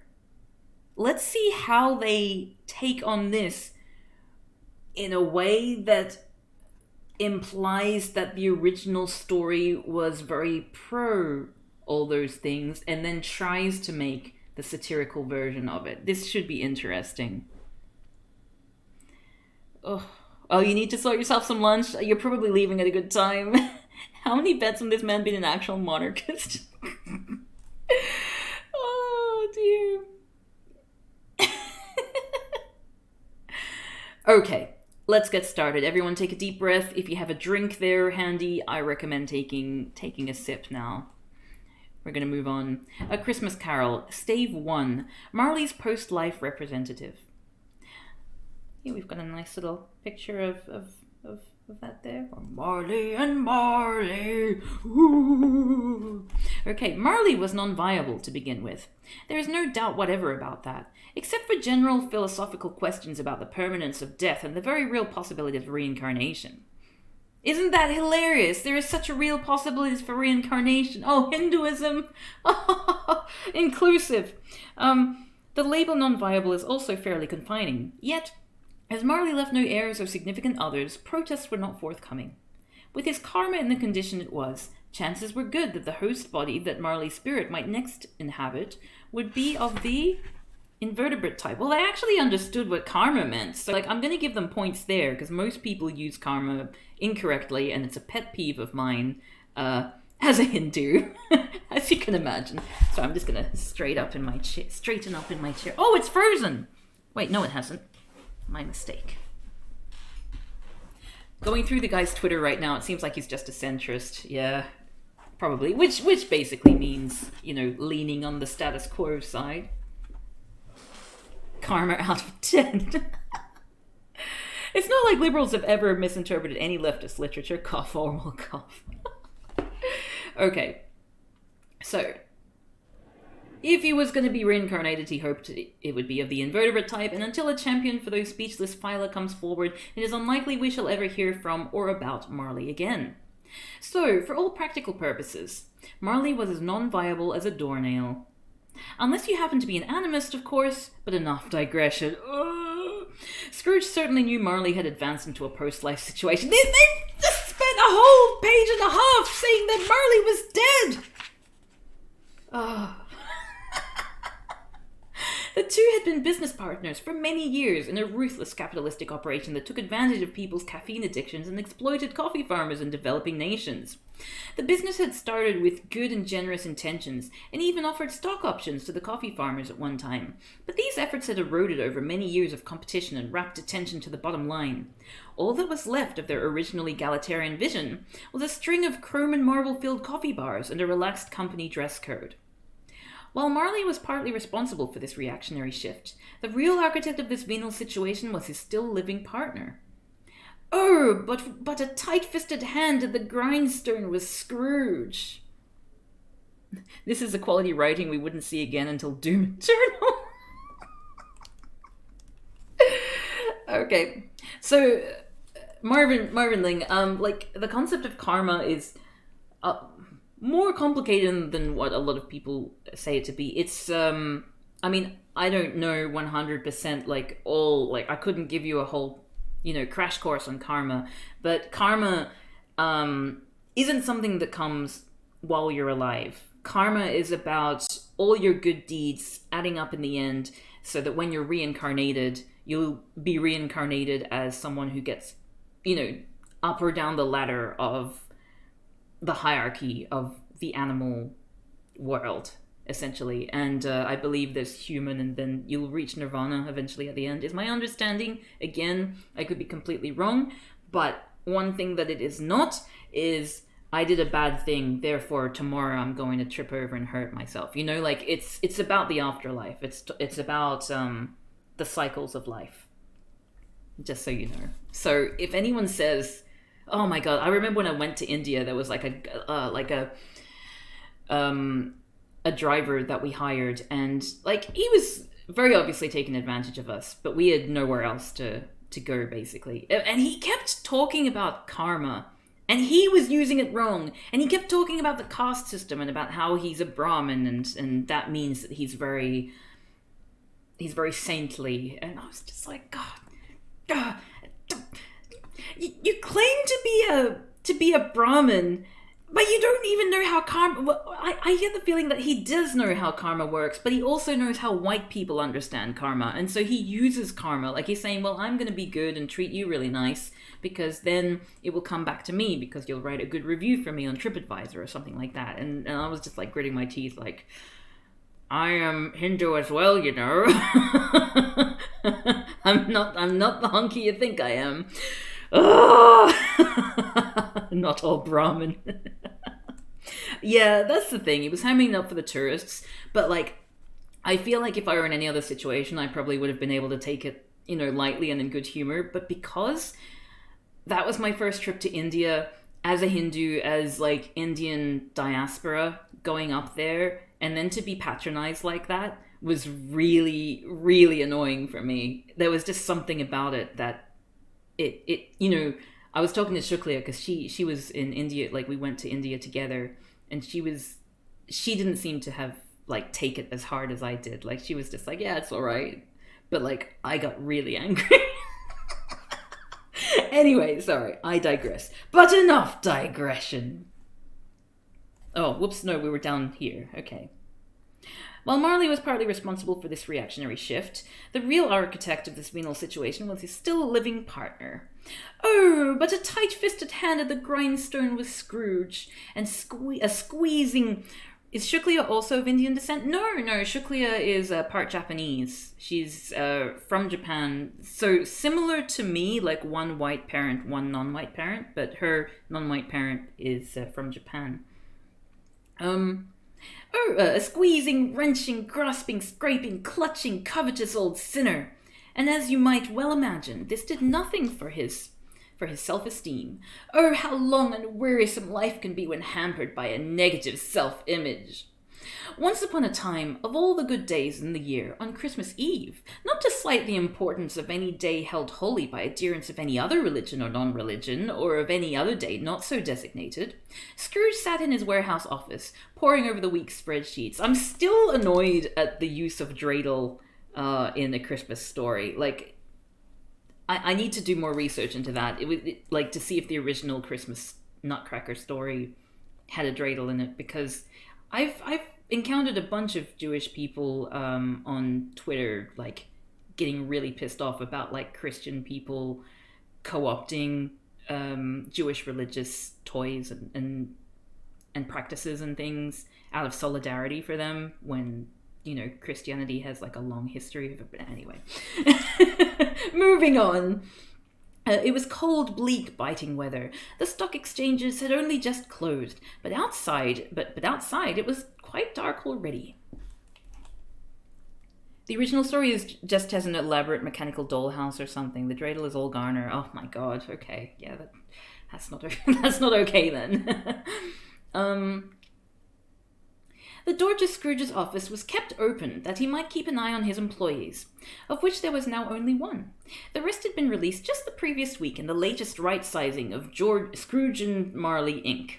While these decruits had been released at an inauspicious time of year, Scrooge liked to think he had done them a favour by allowing them to pursue their own entrepreneurial interests. Besides, thought he, the taxes I've paid over the years have made unemployment benefits plenty attractive. These people are practically on easy street already. Through the door, Scrooge could see his lone administrative assistant, Roberto Bob Cratchit, busily inputting sales data. Poor Cratchit could... I really hope Bob Cratchit will start a union. The name Drosselmeyer is from the original story, which I guess he thought sounded Jewish. Oh no, that's worse. Like a signing. Poor Cratchit could almost see his breath. The temperature in the warehouse was kept so low.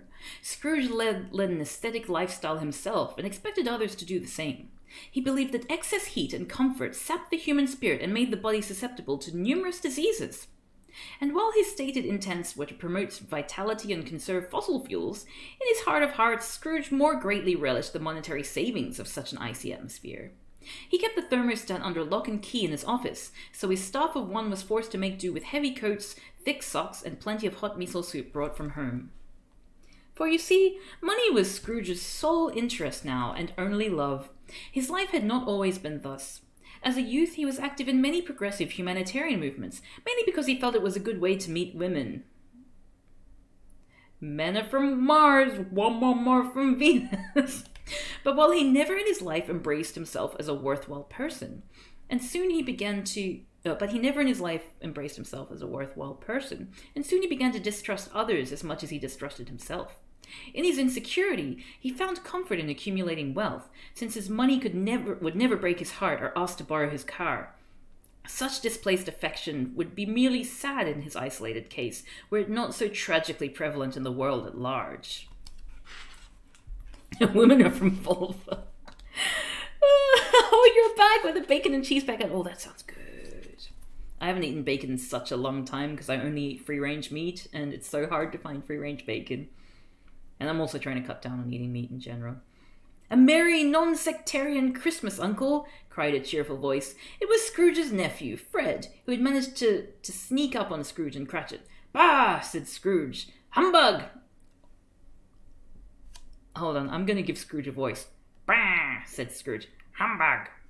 "Christmas a humbug, Uncle!" exclaimed Fred, whose cheerful face was quite ruddy from the cold. "You don't mean that, I'm sure?" "Yes," said Scrooge, "a humbug," and swatted at his desk with a ledger. When he lifted the book, there sat the pasty remains of a rare Honduran humming cockroach. "Uncle, how cruel!" "We get these frequently with the bean shipments," replied Scrooge. "If I were to leave them alone, our interior environment would be overrun, so save your Rachel Carson act for some place else. Now what's all this hogwash about a Merry Christmas? Mighty presumptuous of you." Then I amend it to Happy Holidays. Still presumptuous. "Greetings of the season?" Bah! I like Scrooge's bah. Scrooge sounds like Michael Caine. I will not be considering alternatives. "Bah!" said Scrooge angrily. "I'm weary of this season and all its fast gaiety. What is this season but the chance to feel another year older and not any more personally fulfilled? A time to juggle the books for the end of the tax year. An opportunity to be labelled unpatriotic if you don't splurge on enough baubles to buy your way into people's affections. If I could work my will, every idiot who spouts the season's greetings would be made to watch the Osmond family Christmas special for a solid month and be force-fed 100 McDonald's eggnog shakes." "Uncle, you can't mean that." "I can and do, and don't denigrate my opinions, nephew. What good has this oppressive holiday ever done you?" "Since you ask," replied Fred, "the holidays give me a chance to keep up appearances and assuage my middle-class guilt, so that I can drop a check in the mail and think I've done more than my share to better the world. Why is he saying that? Like, why is he saying, like, surely that's meant to be the subtext. Like, if you were a good author, this would be subtext. You wouldn't be saying, oh yeah, I'm doing a silly thing which is embarrassing and that I shouldn't do because it's silly. You know, like, why would anyone do that? Oh my god, like, oh god, this is his third book. Okay. It's a time when I'm told that everyone opens their hearts to the good in their fellow persons, when rich and poor alike can drink in his kindness, delaying all-out class warfare for another year. So even if the holidays only reward me in trickle-down economic benefits and a warm, fuzzy feeling, I should like to say I'm pretty much in favour of them generally. Right on, said Bob Cratchit. Enough from you, Scrooge warned his staff. I'm surrounded by the cerebrally undercapitalised. What right have you to be merry? You're overextended enough. What right have you to be morose? Retorted his nephew. Your catalogue sales are big enough. I came to invite you over to our house tomorrow. My wife and I are having some people over. A little wine and cheese. Strictly casual. Bah! I'd rather switch to decaf. Yeah, like, Scrooge could, like, even if you didn't want to put it in subtext, you could have Scrooge accuse him of doing that, rather than having him say the thing that he's doing. It's just bad writing. I can do a better send-up of politically correct Christmas than this guy, and this is his third book. Okay. We'll be playing Scattergories, coaxed his nephew. Good afternoon, said Scrooge.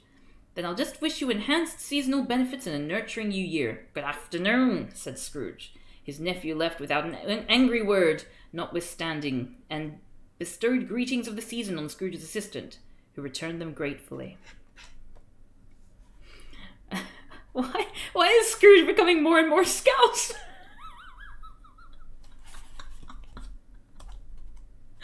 I couldn't say. Scrooge's phone rang and he picked up the receiver to hear a chipper recorded voice say, Happy holidays! You have been selected to receive a wonderful free gift of a lovely fruitcake and at the same time help an organization working to better our community. To find out how to take advantage of this exciting offer, please remain on the line. Scrooge slammed down the receiver bitterly. Humbug! He muttered and swatted another roach on his desk. When 5 o'clock finally arrived, Roberto Cratchit cleared off his desk and prepared to leave. Scrooge strode over with a glowering look and said to his sole employee, You'll want the entire day off tomorrow, I suppose. We've been through this over and over, said Roberto. If you really want someone here with you tomorrow, call a temp agency. If you want me here, you'll have to pay triple time for the legal holiday like my contract says. Scrooge scoffed. Bah! What could be legal about picking a businessman's pocket in such a way? You just be careful to respect your body tomorrow and don't be hungover when you come in the day after. Not in a mood to argue, Bob agreed to keep his excesses to a moderate level and left the warehouse. Scrooge stayed to work a few more hours, then turned off his lights and closed up. In the parking lot, he braced himself against the cold and climbed into his banged-up, well-travelled Volvo sedan. He could certainly have afforded a newer car, but the Volvo's resale value had precipitously sunk and Scrooge wouldn't part with it for such a small figure. So determined was he... Oh, is Scrooge going to go home and finish Death Stranding? That would be a better story. Oh, dear. So determined was he to squeeze every last dime of value from the car that he didn't realize that the rear bumper was still attached only by the myriad of bumper stickers that adorned it. Bumper stickers for numerous worthy causes that were sadly stuck in mute testimony to the man's youthful idealism. Scrooge soon reached his home, which stood at the far end of a nearly vacant You know who's done a better story of this kind of thing? Ben Folds. Ben Folds has a song called The Ascent of Stan. Textbook hippie man.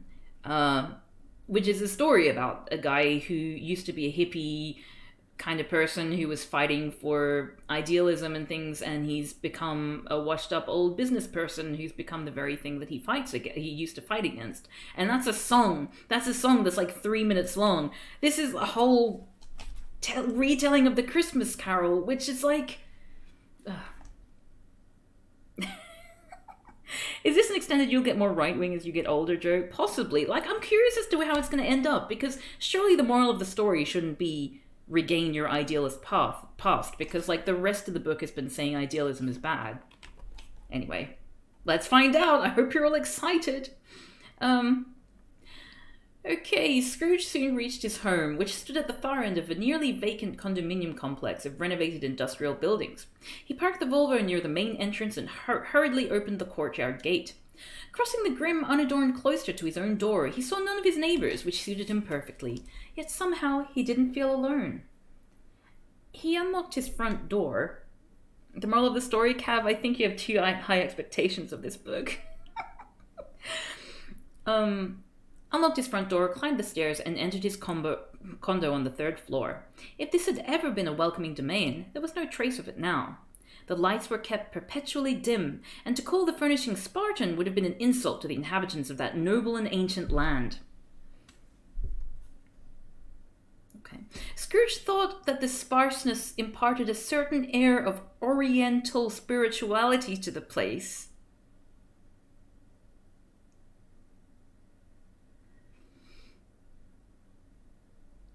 But to a visitor, if Scrooge had ever had one,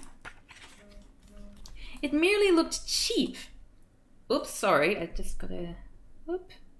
Need to put this on silent rather than on vibrate. Okay, it merely looked cheap and underfurnished. From his entryway, he noticed that for the first time in memory, the message light on his answering machine was blinking. Assuming it was another phone solicitation, he thought of ignoring it, yet the insistent red flashes caused him unease. Can you believe that this guy has published 3 books and made money from them? It's insulting. Like, that's the most offensive thing about this book. The fact that he's made so much money from it. Oh, God. Okay. This is his 3rd book, yes.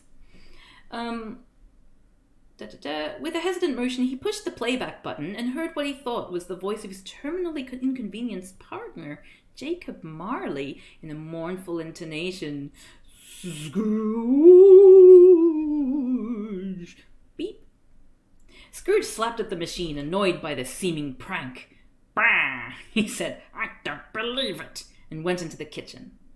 Recently he had read about the health benefits of a strict diet of watery gruel, and he had adopted this bleak and frugal regimen. He served up a bowl of the gruel, unheated of course, took it into the living room, and settled into a cushion on the floor to eat. But no sooner had he done so than he heard an unearthly clattering in the courtyard. Scrooge stopped eating and listened. A sound arose like chains and heavy equipment being dragged over the trash cans. He made a mental note to talk to the condo board about extra security and double-bolted his door. Okay. This is where you make a mediocre white man joke, Cat. Never. Never would I ever. That's mean. Scrooge, just because it's true, doesn't make it funny. Scrooge jumped with a start at the next crash, which sounded like the door to his building being kicked in. He heard the clamour more loudly on the floors below, then coming up the stairs, then coming straight for his door. "I still don't believe it," attested Scrooge, but the blood drained from his face when the source of the noise pushed itself through his door. It was the post-life representative of Jacob Marley. The spirit was dressed in the jogging suit and expensive sneakers Marley favoured in life, now worn and tattered from the grave. Around its head it wore a sweatband, but curiously under its chin rather than across its brow. The horrible clanking sound Scrooge had heard came from a chain it carried that was fastened around its waist. The chain was made, Scrooge noticed, of barbells, abdominal exercisers, and random parts from broken Soluflex systems. "Still working to feel the burn, eh, Jacob?" joked Scrooge uneasily. "You don't believe in me?" asked the spectral visitor. Scrooge said, "Usually I never question another's claims of spirituality, but I'm sorry, most people aren't so hammy about it." He tried to sound brave, but wasn't very convincing.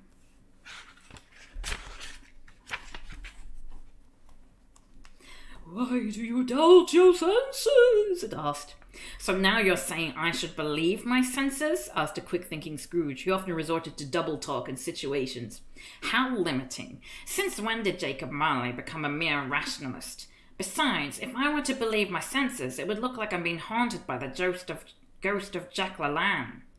At this, the spirit raised a frightful cry and shook its chain with such a dismal and appalling noise that Scrooge clung tightly to his cushion in fear and fell over like a child's toy.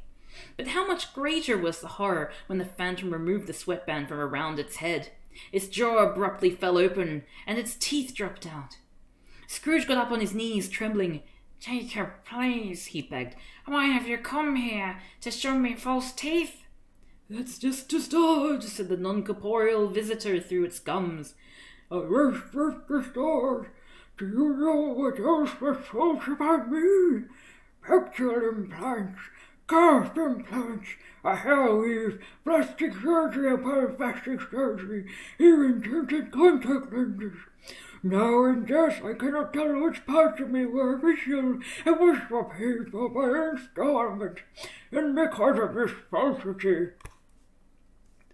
He did a final warning. Sorry, I forgot to put the chat bot on. I'll do it from next stream onwards, I promise.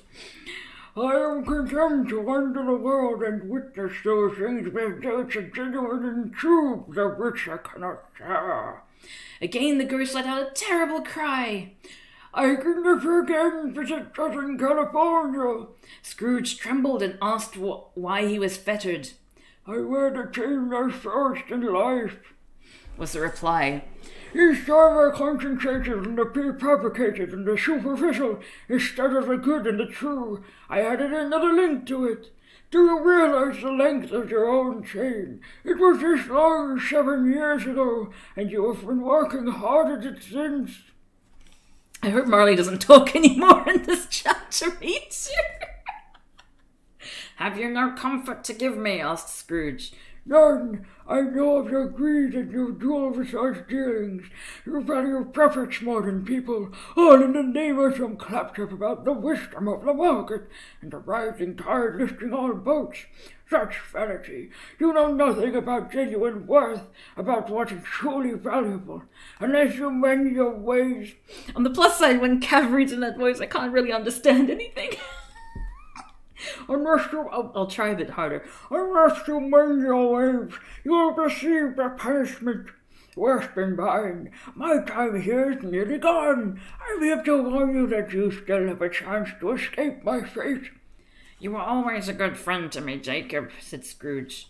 "A good and dear friend who knew me better than I knew myself. May I take this opportunity to thank you for—" "Enough of your sucking up," the spectre interrupted. "You can't talk your way out of this. You'll be haunted this night by 3 extra-dimensional intercessors." "Angels?" asked Scrooge brightly. "Nothing so trendy. Expect the first when the clock strikes 1. "Can't I take them all at once," hinted Scrooge, "and get it over with?" "They're individual spirits," answered Marley's shade. "Each with different needs that must be respected. You do well to remember that." I wish the rest of the story was incomprehensible. You do well to remember that. When it had said these words, the spirit picked up its teeth and bound its head again. It walked backward from Scrooge, and at every step Marley's post-light... You see, to make it funny, they should have kept talking about the fact that the spectre had no teeth this whole time, but they just kept speaking normally.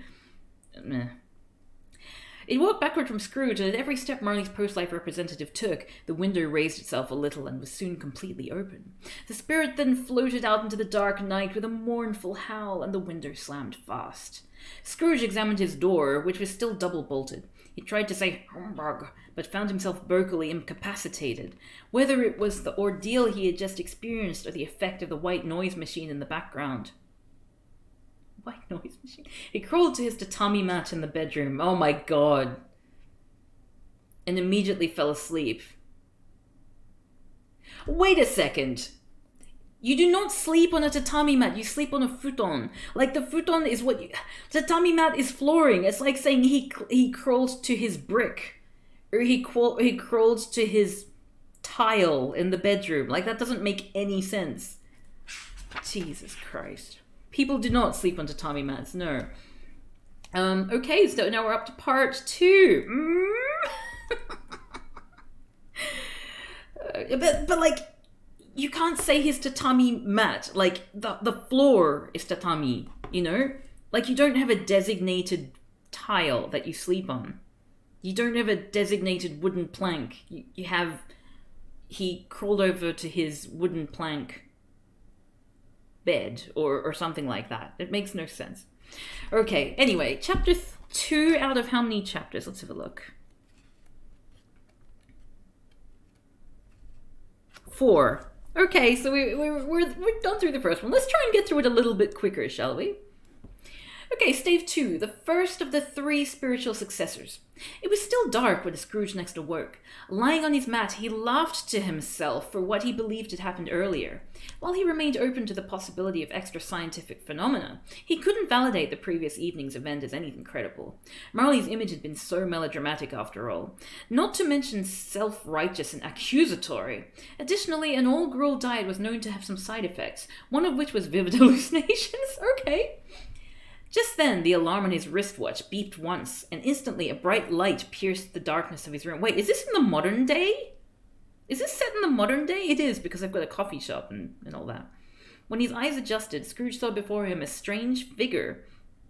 A being, not quite adult in stature, yet not quite childlike in appearance. Its hair, which was...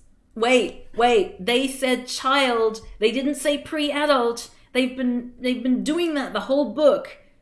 And now they've stopped. It's like they've dropped... I feel like this book came first. Like, this story came first, and he just wanted to do the Christmas Carol. And then they were like, it's not long enough. You need to either make it longer, or you need to do a bunch more and make it like a big section. Because it's like he tacked on the aesthetic in the previous books, and this is like his first go, which just happens to be the most boring one.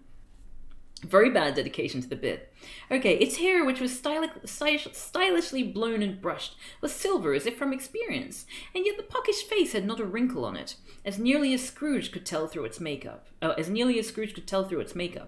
It wore a radiant sport coat with a boutonniere of holly, but the strangest thing about it was that from behind its head there sprung a bright light. Actually, an entire bank of lights from the camera crew that it had brought along with it. "Who and what are you?" demanded Scrooge, trying to sound brave. "I am the spirit whose coming was foretold to you," it said into its microphone. "I am the ghost of Christmas Retrospective, and this is my crew." Scrooge asked the spirit why it had brought all the cameras. The spirit said, "Nobody is really afraid of ghosts anymore. They all think I'm some sort of hologram or special effect, but come in with a hard-bitten expose-hungry camera crew and you get people's attention." "And what is it that you want from me?" "There are allegations that your life has been spent worshipping false idols and turning your back on the rest of Persun kind. Would you care to comment on that?" The spirit stuck its microphone in Scrooge's face. He smiled smugly. "You must really take me for someone of overtaxed mental and emotional resources. I don't respond to anonymous allegations." Then you were telling us that you were the model of a concerned, conscientious, upright citizen? "Yes," Scrooge asserted, and added another untruth, "although definitely not wedded to the established order of things." "Then we must have been mistaken," said the spirit with a straight face. "I smell another story here. What do you say we review with you some of the events that shaped the upstanding man you are today?" Scrooge saw nothing wrong with this and readily agreed. The spirit had him sign a release, then led him over to the window. "Wait a minute," said Scrooge. "We're 3 floors up. I'll fall." "Give but a touch to my microphone cord," said the spirit, "and you'll be borne aloft. But strap on this safety helmet anyway. I don't need any more lawsuits. And we're rolling!" Oops. Wait. Oh, oops. As these words were spoken, Scrooge the spirit and the camera crew passed through the wall and suddenly found themselves in the midst of bedlam. A horde of people in gaudy and disheveled clothing surged and careened around them, while disco music pulsed loudly and incessantly. Disco Christmas, yes! Amid laughter and occasional howling, men and women were telling personal secrets, hidden desires, and undecorous jokes with an incredible amount of informality. But it apparently was all in excellent fun, unlike this book. At least by that era's standards. In this elegant, crowded hotel ballroom, the holiday cheer spilled as much from the hearts of the celebrants as out of the numerous glasses held aloft. "And where are we? Oh wait, and where are we now?" the spirit asked as he shoved the mic. The mic? That's adorable! In Scrooge's face. Scrooge yelled over the din. "My gosh! This is one of the office parties that old Fezziwig used to throw before the feds got him. It's good to see it all again. It was so hard to remember the morning after." Scrooge recognized many old friends and acquaintances amidst the faces assembled there. He shouted out their names in recognition, but they paid him no mind, as was their prerogative as shades of the past. These slights worried Scrooge not a bit as he was swept up in a wave of nostalgia and festivity. He quite forgot himself amid all the merrymaking and tried to join a soul train line. The spirit and its crew watched bemusedly, feeling no obligation to stop him from his frivolity. The release they'd made him sign clearly stated that these were merely images of the past that would not be aware of his presence. Why would that ever be of any concern? As the shades continued to eat, drink, and celebrate each other's company, the spirit asked pointedly, "In your opinion, was Fezziwig misusing corporate assets as the indictments charged?" "Misusing? Not at all," replied Scrooge. "Fezziwig was a great man and a wonderful employer." But he allegedly funneled corporate assets into a secret budget to pay for a lavish personal lifestyle, which included throwing these wild parties. Everyone looked forward to these parties. They were the highlight of the year. They were wonderful for morale. But they must have cost so much. For how happy he made us. Whatever he paid was an absolute bargain. Then we can assume that you've adopted Fezziwig's philosophy and throw extravagant parties for your own employees, the spirit said into its microphone. I am leftist. I'm not good at comedy, so I think I still don't get the joke. Yeah. Scrooge paused a minute. "We prefer to invest in our company's human capital in other ways. We give our employees the chance to pursue whatever is meaning for them in the celebration sector." The spirit asked, "Is that why you only coughed up for a coupon book for Cratchit this year?" Scrooge's face turned red from embarrassment as he stammered, "No comment." He thought to himself that maybe he did owe a little more to the memory of his mentor Fezziwig. The spirit pointed to a dark corner of the ballroom and said, "In addition to food and music, it appears the opportunities were endless for sexual harassment as well." He and his crew rushed over, lights blazing, while Scrooge followed in the rear. In that dark corner were a man and woman locked in a passionate embrace. Scrooge found it fairly amusing until the couple paused for a breath of air. "Candy!" he shouted. Wait, what sexual harassment is amusing? In an instant, the ballroom has disappeared. Oh, okay, so it's probably his like someone who he was into or something called Candy. In an instant, the ballroom had disappeared, and so it's sexual harassment when it happens to, when you get cucked, for lack of a better word. Standing in the back of a dark restaurant, at the table in front of them sat a younger image of Scrooge as Candy, as well as the woman with whom this younger man had just been entwined at the party. "I thought it would be fun, is all, marrying you," she was saying, "but I was a lot younger 5 months ago. Emotionally, anyway." The spirit asked, "And who's this we're watching?" "Candy," said Scrooge. "She was my second wife." The woman continued, "I never would have gone through with it. Like, what's this got to do with sexual harassment? I'm getting really mixed messages about all this. I never would have gone through it had I known you were so divorced from your feelings. You keep me and everyone else at arm's length, then try to double talk your way out of any real connection."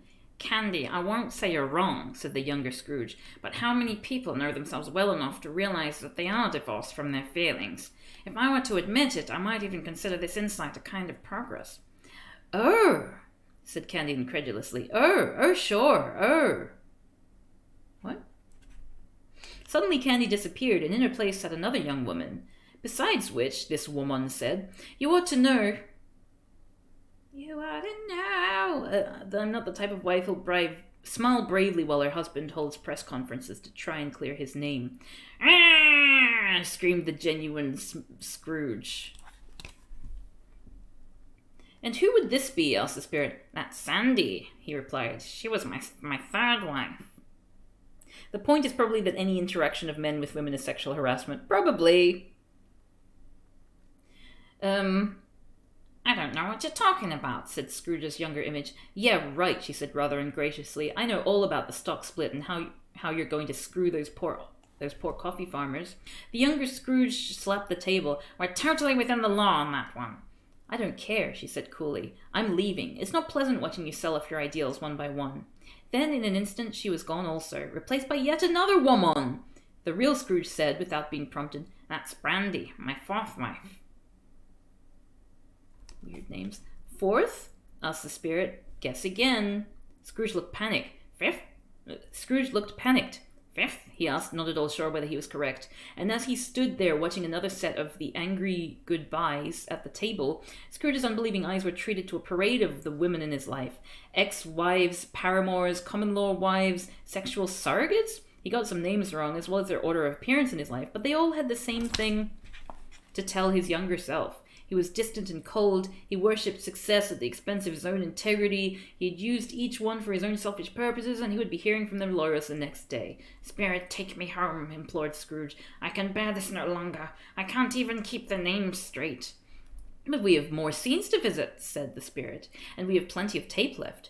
What about this union crew? Do you know what this has costing me? No, take me home. This interview's over. Scrooge leapt at the camera that had been in his face and tried to grab it from its operator. The spirit and the rest of the crew wrestled Scrooge away from the equipment, and the melee continued until Scrooge awoke, alone in his bedroom, doing battle with a floor cushion. Sweating and panting heavily, he went to the bathroom, swallowed a couple of Nitol, and staggered back to his mat and immediately fell asleep.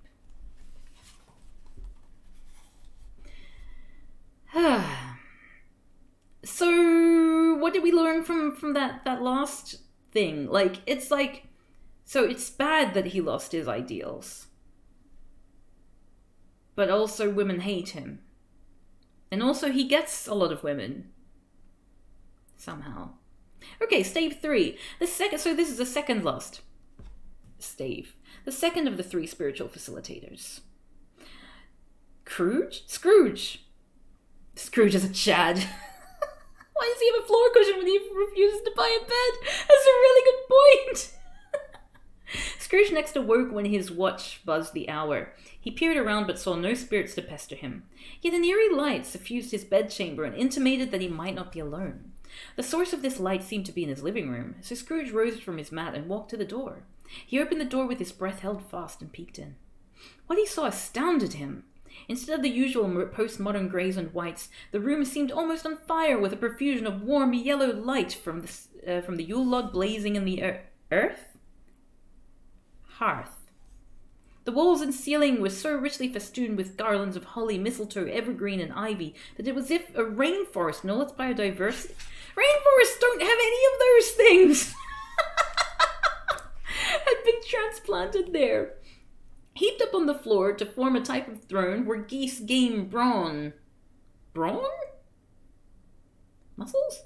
Great joints of meat, suckling pigs, long strings of sausages, mince pies, plum puddings, barrels of oysters, immense cakes? I don't like that being the next word after oysters, personally. And steaming bowls of punch, all with enough empty calories and cholesterol to clog the veins of an entire peacekeeping force. Everything is postmodern if you're a leftist, just ask Porden Jeterson. Prawns wrapped in bacon, my god. Oh.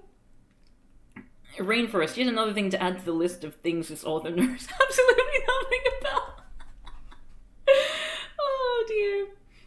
At the sight of such an amount of food, the normally temperate Scrooge nearly swooned, half from ravenousness and half from revulsion. In easy state upon this throne on the throne of food sat a jolly figure of greater than average stature. Okay, so now they're going to be trying to be politically correct in how they talk about...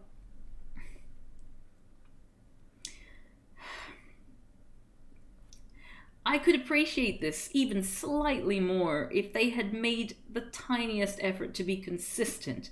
You know what I mean? That's the offensiveness. Okay. Greater than average stature, glorious to see, who bore in his hand a glowing torch, which he raised up high to shed light on Scrooge as he came peeping around the door. Bloody peeping Tom. "Come in," exclaimed the spirit. "Come in and know me better." Scrooge approached timidly and asked him not to wave the torch so near to the sprinklers in his ceiling. Oh, lighten up a little," laughed the visitor. "Look upon me, I am the ghost of Christmas present. Let's party!" Scrooge raised his eyes as he was told. He was relieved to see the warm and jovial look in the spirit's bearded face. This spectre would apparently be less confrontational and insinuating than the last. The spirit was clothed in a simple yet generously cut green robe that hung loosely upon his abundant frame. His dark brown curls were long and free as his unconstrained demeanour and joyful air. Then Scrooge noticed, standing behind the spirit, another figure, who was more slight and sober in aspect than the other, though not unpleasant. "Who is your companion?" Scrooge asked. "Oh, him? He's Rupert, my designated driver. Can you believe it? Ha!" The spirit rose and said, "Come on, touch my robe. Let's blow this taco stand." Scrooge did... Oh, I guess he's meant to be a hippie. Scrooge did as he was told, and the room and everything in it vanished instantly. The author got politically correct, confused with grammatically correct. The next moment, they stood in the humble dwelling of a family that existed in a lower percentile of socioeconomic strata. Despite their situation, the family members refused to play the victim and were chipper and merry in the delights of the season. Love and respect decorated their home as wonderfully as their flocked arboreal companion. The aromas of their dinner lingered welcomingly as the family sat together on the couch watching It's a Wonderful Life on their flickering television, that film that this guy's memorized every line of. He should have just stuck to that, honestly. The spirit inspected the scene fondly yet intently, then whistled at Rupert and jerked his thumb backward over his shoulder. Before Scrooge could blink his eyes, he and his companions were transported to a more opulent residence, owned by I just noticed my hat isn't very visible, is it? Let's make it a little bit... There we go. It is still going, yes, I'm so sorry. We're almost at the end, though. Before Scrooge could, wait. Before Scrooge could blink his eyes, he and his companions were transported to a more opulent residence, owned by members of the oppressing class. People were gathered there for an intimate soiree, where they traded confidential and exclusionary information that further secured their privileged positions in society. Food and wine were laid out in abundance, and the guests feasted with little regard for the needs of the workers they exploited. But class warfare was far from their minds this night. The men and women were in grand high spirits as they sat around the entertainment center together, watching a laserdisc recording of It's a Wonderful Life. Jeez.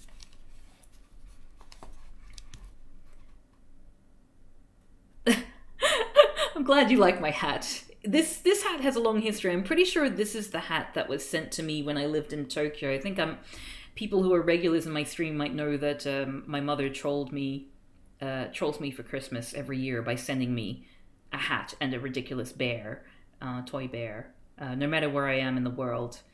Because the first time she sent them to me when I lived in Tokyo and had no space, I grumbled at her for sending me stuff that I didn't need and that just clogged up my tiny dorm room. So I'm pretty sure this is it. Scrooge was struck by the genuine warmth the people displayed for one another while still respecting each other's personal space. He had not felt such warmth for years, and at this moment was acutely aware of its absence. "Spirit, why do you show me these images?" he finally asked. "Are you trying to show me how isolated I am from my fellow human persons?" No, that doesn't work. You can't spend the whole time saying Persun and woman and then say human, right?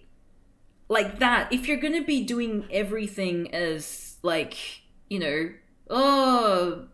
we need to make it all gendered, non-gendered or non-man oriented, then human needs to be like that too. Consistency. Jesus Christ. Yeah, and people is the plural of person. Who would have guessed? Yeah, this is a bad writer. How much have I sealed up my heart from the rest of the world? How love is a common link for us all. How love is a common... How much? I don't get this sentence. "Nah," said the spirit from the buffet table a short distance away. "We're just here to raid the fridge." He walked back to Scrooge, munching on a large sandwich he had thrown together. The spirit motioned to the TV. "You know, I walk in on people watching this movie just about all night, and I still have never seen the ending. Can you believe it? Ha! Let's make like a baby and head out." No!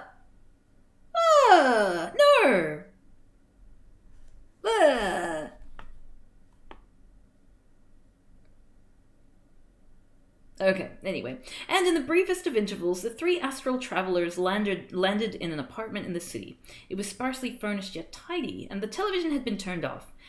Thank a non-sectarian heaven, thought Scrooge. He could hear voices, a man's and a woman's, one of which was particularly familiar.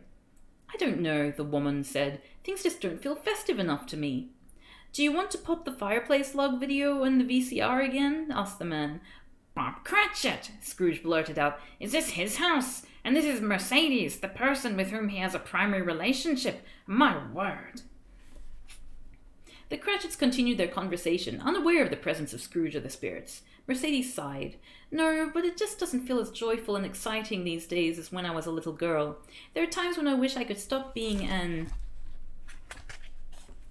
atheist, if only for a little while. If only there were more holidays on the calendar for the deistically unencumbered. From the kitchen came the loud crash of a platter hitting the floor. I bet he was laughing his head off with every single one of those jokes he made. I bet he loved it. From the kitchen came the loud crash of a platter hitting the floor. Scrooge looked in the direction of the noise and saw the big burned spirit of Christmas present emerge, carrying a turkey leg and wearing a comically innocent expression. Roberto ran into the kitchen to investigate. It must have been the dog, the spirit suggested, rather speciesistically, as he toddled across the room. It must have been the dog, echoed Roberto, who picked up the mess and put the food in the refrigerator. Scrooge eyed the corpulent spirit with an unmasked disgust. If you don't have any respect for yourself, he sniffed, at least try to have some for others. Oh, lighten up, man. It's Christmas Eve, said the spirit as he alternated bites of turkey leg with fistfuls of Chex party mix. And the bigger I am, the more of me there is to love. Ha! As Roberto walked back into the room, Mercedes said to him, I think I'm also depressed about how little money is coming in. What's the worst about this book? The bad rhymes, inconsistencies, straw men, general bad writing, or the satire? I think for me it's the inconsistency which is the worst, honestly. Now, Mercedes, said Roberto comfortingly, don't fall into the trap of our materialistic culture. We have a roof over our heads, enough food, good friends, a loving child. Oh, Roberto, don't talk to me about traps. You are obviously ensnared in a ridiculous nobility and poverty concept that the bourgeois class generates to appease its own guilt. We're not virtuous paupers languishing in some Dickens novel. We've got bills to pay, and that ogre Scrooge refuses to pay you a fair wage. Oh, I see what they did there. Like, this guy needs to make up his mind. Does he like rich people or not? I'm trying my best to wreak anarchy at the office, explained Roberto. I'm striking back at Scrooge and his pocketbook by stealing photocopies and taking too long on coffee breaks. He and the heartless system he represents will come tumbling down before too long. Scrooge was taken aback. He had no idea that Roberto was so bitter, but then again, he rarely talked with his employee about anything in a frank way, and he knew almost nothing of his family life. But how does that help us? Asked Mercedes. How does that help diminutive Timon? With that huge deductible required by Scrooge's miserable insurance coverage, we'll never be able to afford proper medical care for him. Yeah, the problem's totally in, not the system. As if on cue, their vertically challenged pre-adult came into the room. See, we've got pre-adult in this book. But it said child back before.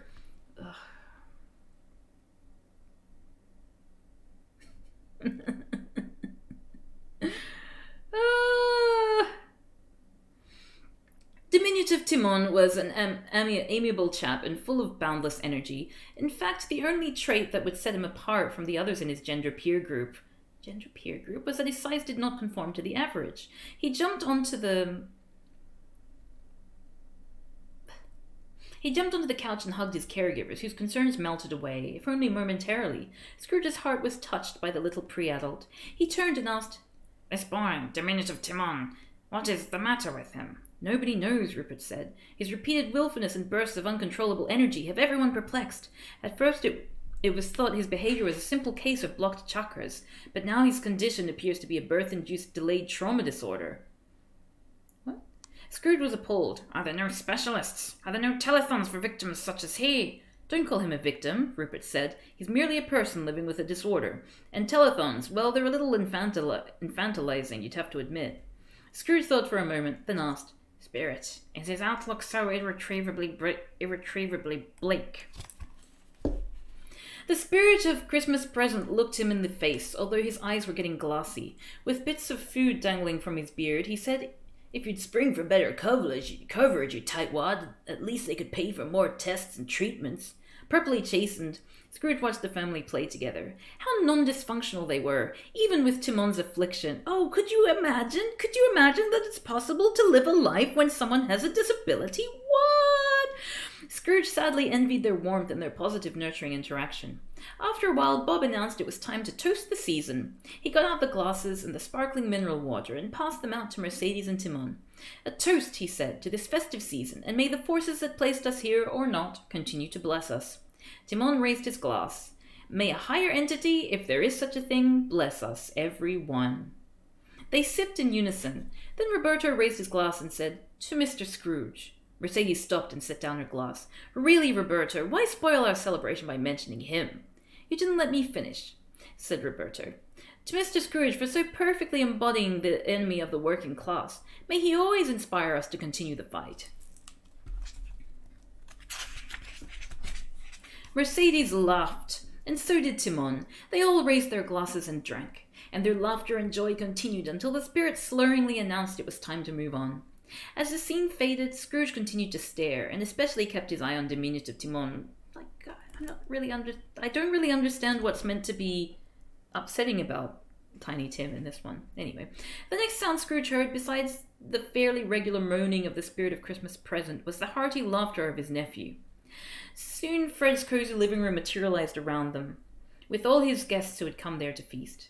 And so Uncle Scrooge just sat there, continued his nephew, refusing to accept any of my good wishes for the season and swatting away at the bugs on his desk. Everyone laughed heartily when picturing the kindness-impaired coffee distributor in such a scene. Until, that is, one person in the group said icily, I don't think cruelty to defenseless insects is all that funny.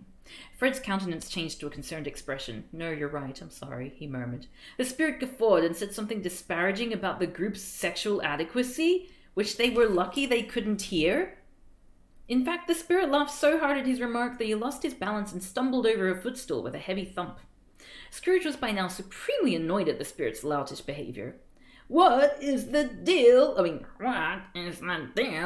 him? He asked Rupert finally. I haven't seen him drink anything. It's a substance abuse problem, said the driver. He thrives on the milk of human kindness, but sometimes he enjoys too much of it.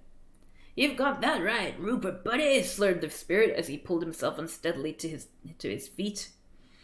And you know the old saying, you can't... Wait, wrong voice. Meant to be a hippie. Can't do it. You can't drink the milk of human kindness. You can only rent it. Excuse me a minute. The spirit staggered off, looking for relief. The mood of the celebrants picked up again when Fred's wife announced, You'll all be happy to know that we managed to dissuade all the local retailers from carrying mistletoe this year. So let's drink a toast to the end of traditionally sanctioned sexual harassment. I mean, yeah. Oh my god, like he talks about all these things like they're a bad thing, but then he also can't even get that right. Like, he can't get it. He introduces a whole bunch of other things. This guy's weird. They all raised their glasses of non-alcoholic, low-fat, no-cholesterol eggnog, all except one. Sasha? Fred asked of this person. Is something wrong with the eggnog? No, I just missed the sexual harassment. The joke about diminutive Timon is that he's actually fine but has a made-up disorder. Oh, I see. You've forgotten, said Sasha quietly. I'm a vegan. Fred's face went... They've already done this joke! They already did this joke in the introduction! Where is that? Yeah! The friendly offer of a cup of eggnog is nothing less than a poke in the eye to the dedicated vegans among us. How dare you? How dare you, sir? Okay, anyway. You've forgotten, said Sasha quietly. I'm a vegan. Fred's face went red. He mumbled numerous apologies and ran to the kitchen to prepare Sasha a beet juice spritzer. This slight error did not dampen people's spirits long, however. Like, if I were a vegan, I would not give a shit if anyone else had... Anyway. The festiveness and the generosity of the season soon returned. Like, I mean, I've never eaten beef in my life. I do not make people stop. I mean, having said that, I have met vegans like that before. But not all vegans, right? Hashtag not all vegans. Okay, this slight error did not dampen people's spirits long, however, and the festiveness and generosity of the season soon returned. Good cheer and laughter filled the air at the expense of no individual person or group. Scrooge got quite caught up in the merrymaking and clapped and cheered gaily at the games and jests the celebrants enjoyed. Fred's guests played at optically inconvenienced Persun's bluff. Like, he's not even doing attempt to not be ableist properly. You get what I mean? Optically inconvenienced Persun's bluff is not making it like, and you could argue that maybe that's the point. Maybe this person is in on the joke, but it's been made apparent throughout the book that no, this person's just bad at understanding everything. Ooh, okay. Ooh-wee. Okay. Fred's guests played at optically inconvenienced Persun's bluff for a good long time, then enjoyed a lively round of 20 non-intrusive questions. Next, that didn't even need to be changed. It's just called 20 questions. Next, they worked at decorating the Yule tree in the most inclusive and equitable way imaginable. Oh, what fun they had! This is again the kind of thing that some of the Jewish people I follow on Twitter have objected to in very strong terms. But who knows? Maybe they're making a joke on that. Maybe this joke has double bluffed us. I want to believe. Adorning it with stars of David and menorahs and oriental dragons and Shinto paper cranes. What's that got to do with the... Like, at least make it an equivalent festival. You know? Dreamcatchers of all sizes. What celebration is that for? So I'm getting really shrill here with indignation. Stars and crescent moons. They hung holly clusters for the druids, talismans for the Wiccans, and yin-yangs, ankhs, I Ching sticks, tarot cards, runestones, and all conceivable manners of symbols and mandalas. When they were finished, the tree stood gloriously and ecumenically arrayed.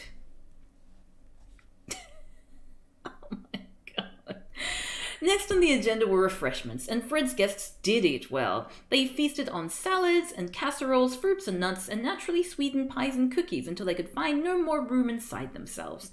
To Scrooge's vexation, the spirit of Christmas present could not help remarking disdainfully on the fare, which was too healthful and delicate for his tastes. While he pounded his fists and bellowed that he was starving, the guests heard not a word.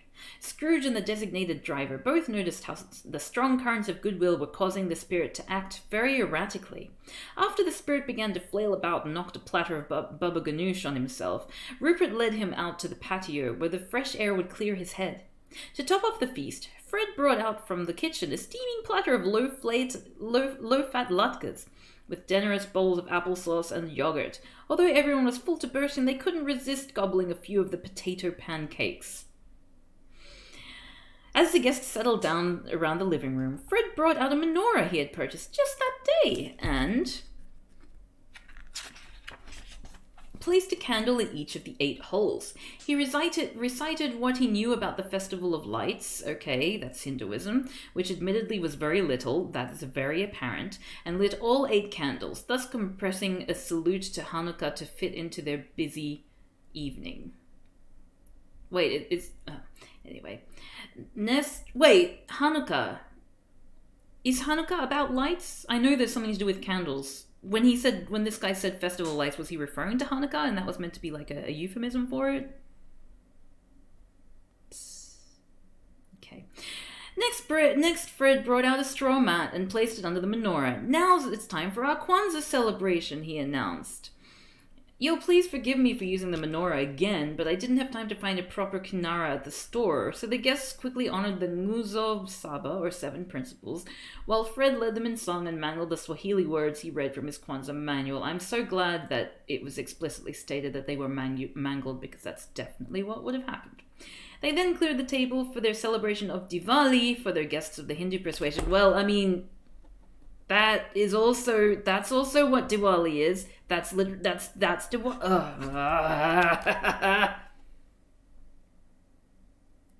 Wait, what? So what are they doing? Like, celebration of what are they doing here? Like, the Hindu celebration has a lot more in common with Hanukkah, it seems, than, like, what are they even doing here? They're just clearing the table? Cleaning the table is your celebration? Because now piñatas are coming out. What if instead of bothering with recognizing every culture individually, we simply said happy holidays? Indeed. By the time the overstuffed piñatas were brought out for the next phase of the party, Scrooge had walked out to the patio. Like, I have to say, I'm very offended that they couldn't even bother thinking of anything to do for him to... Scrooge had walked out to the patio to look for his two astral guides. Out in the cold December air, he spied the spirit of Christmas present flat on his back, making hooting noises and laughing at his own private jokes. "So, where are we off to next?" asked Scrooge. Our time with you is almost at an end," Rupert said. "After the spirit gets this full of the milk of human kindness, any further travel tends to be counterproductive, not to mention embarrassing." The spirit had begun singing "Deck the Halls" loudly, substituting "Fa La La" for all the lyrics he was forgetting. Practically all of them, it turned out. Scrooge asked hopefully, "Then is my re-education over? Have I not been visited by 3 spirits tonight?" Rupert said, "I'm not really a spirit of the season, just a concerned observer. You still have one more spirit to meet." "Thank God." I mean, as in, that this is the last one. Rupert took the hands of the prostrate spirit and began to drag him away. As they left, the scene changed, and Scrooge found himself standing in the middle of a cold and lonely plain. "Animal, cold and lonely plain," with another spectre of gloomy visage walking toward him out of the murk. Also, I've noticed this person goes back and forth between British English and American English. I don't know if you've noticed. So, like, it's bad editing as well. Like, the whole thing's a train wreck. Okay, good. Okay, Stave 4, the last but in no way least of the spiritual facilitators. Okay, so we've got the whole death thing there.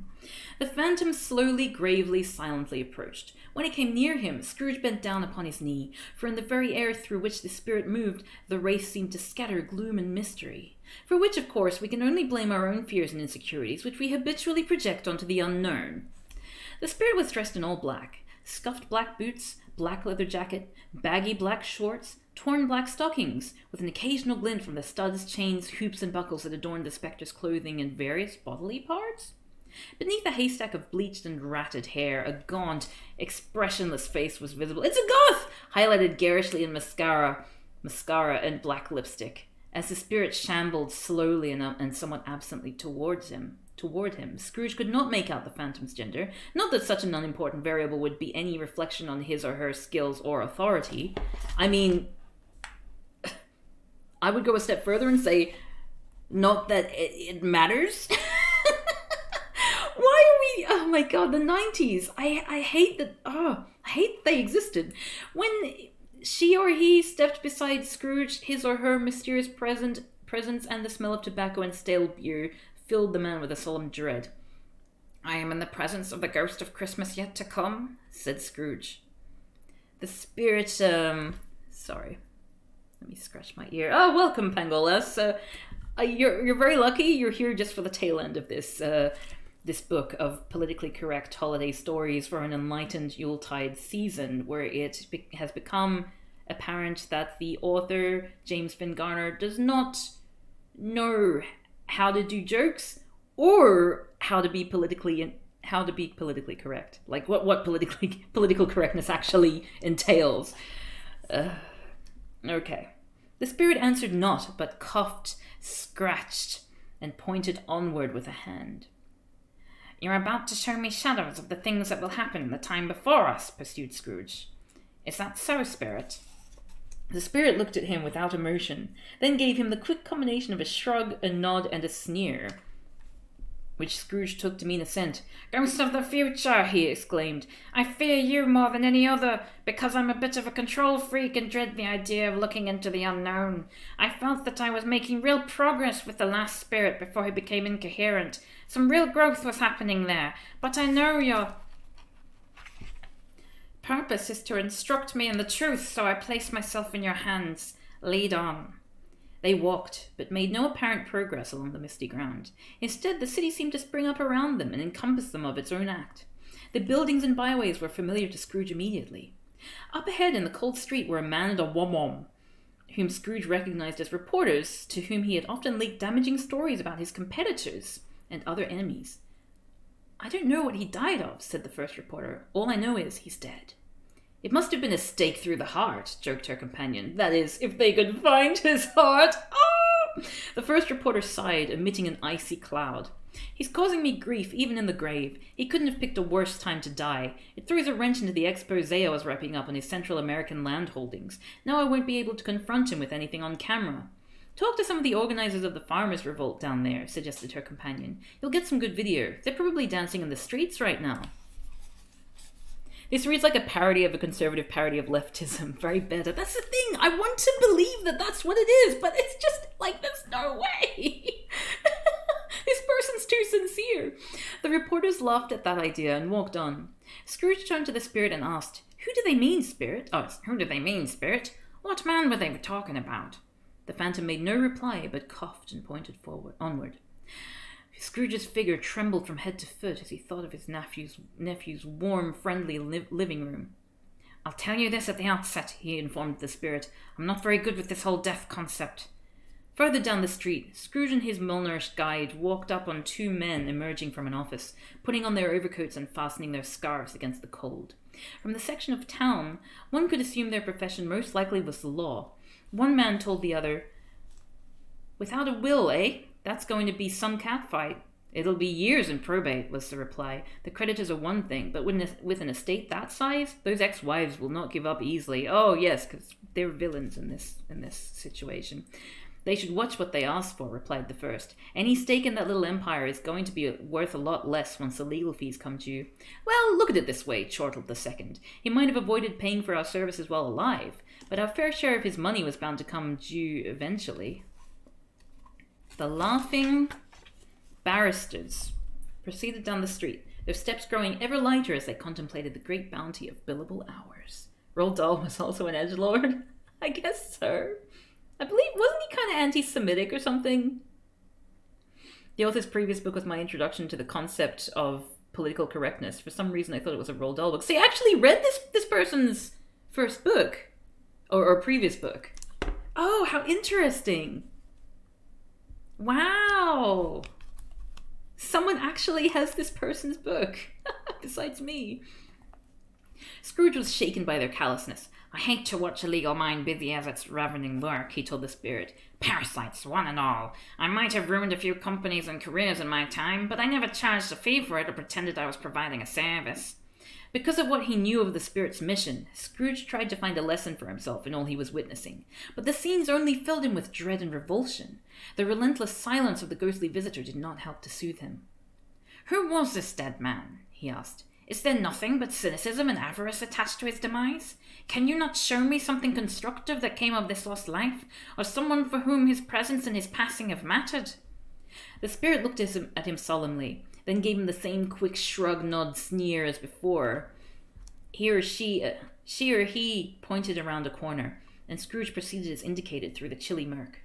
Turning the bend, they found themselves in a wholly new part of town, heading toward a nondescript building whose outsized dimensions were well illumined with spotlights. Scrooge and his spiritual facilitator drifted past a crowd of patient, shivering people in a line outside the building and melted their way through the cement walls. When they emerged on the other side, they found themselves in the wings of a television studio filled with a live audience. Scrooge recognized it as a set of one of those daytime tabloid talk shows that exploited cheap titillation and personal failures for prodigious ratings. I will say that this person, like them writing person, consistently through the whole thing has been irritating me. Like, I've made fun of and gotten irritated at the fact that it's not consistent in its language use, but the fact that they've been, like, that's the main thing that they have rallied around. Writing person like that. That's the main thing that they're like, well, we cannot publish this book without every single instance of person spelled like this. And that shits me. Ugh. You can tell this is a conservative author since he refuses to use non-gendered pronouns. Yeah, I mean, I feel like to a degree, I'm not sure that they were in the public, like they were widely used, or, sorry, no, they were used, but they weren't acknowledged to be used in that way back then. So I can kind of forgive him, except for the fact that he said it instead of they. That's kind of annoying. Anyway. The moderator of the show roamed the audience with a microphone while her guest for the broadcast sat in a chair on stage. "And can you share with us what happened after that?" asked the moderator. "Well, the lack of money in the house always caused tension between my parents," explained the guest, "and all their concerns about my health added to the bad atmosphere there. It was years before my correct diagnosis was revealed. By that time, so much damage had been done to my family that it almost fell apart." "And tell us, what was your diagnosis?" "I have acute psycho-environmental allergies," he said bravely, "which means that all the people, all the places, all the objects that make up my surroundings can without warning make my anxiety level go sky high and at times give me severe headaches and even a mild rash."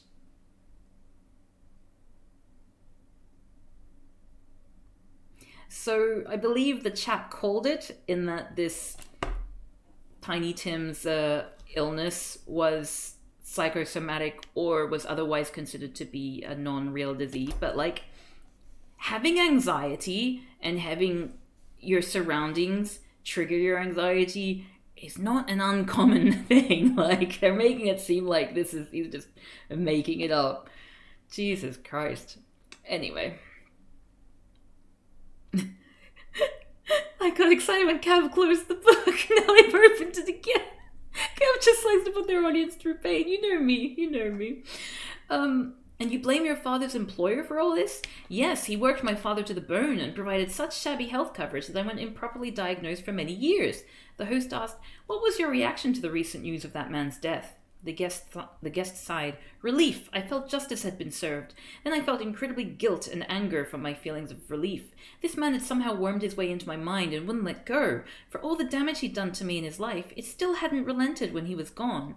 That's why I wrote my book, to purge myself of his influence and make friends with myself again." "All right, we have to take a break," said the host. "The book is called My Oppressor, Myself. We'll be back for more with Timon Cratchit right after this."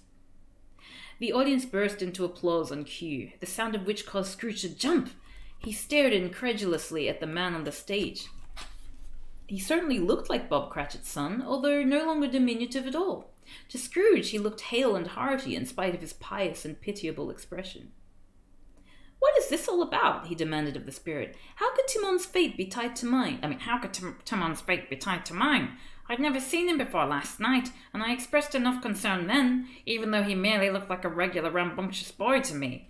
I thought you were here to see to my welfare. Why have you shown me this? What am I to do with this, his whiny revelation?" The spirit looked at him puzzledly, as if a bit nonplussed at his reaction.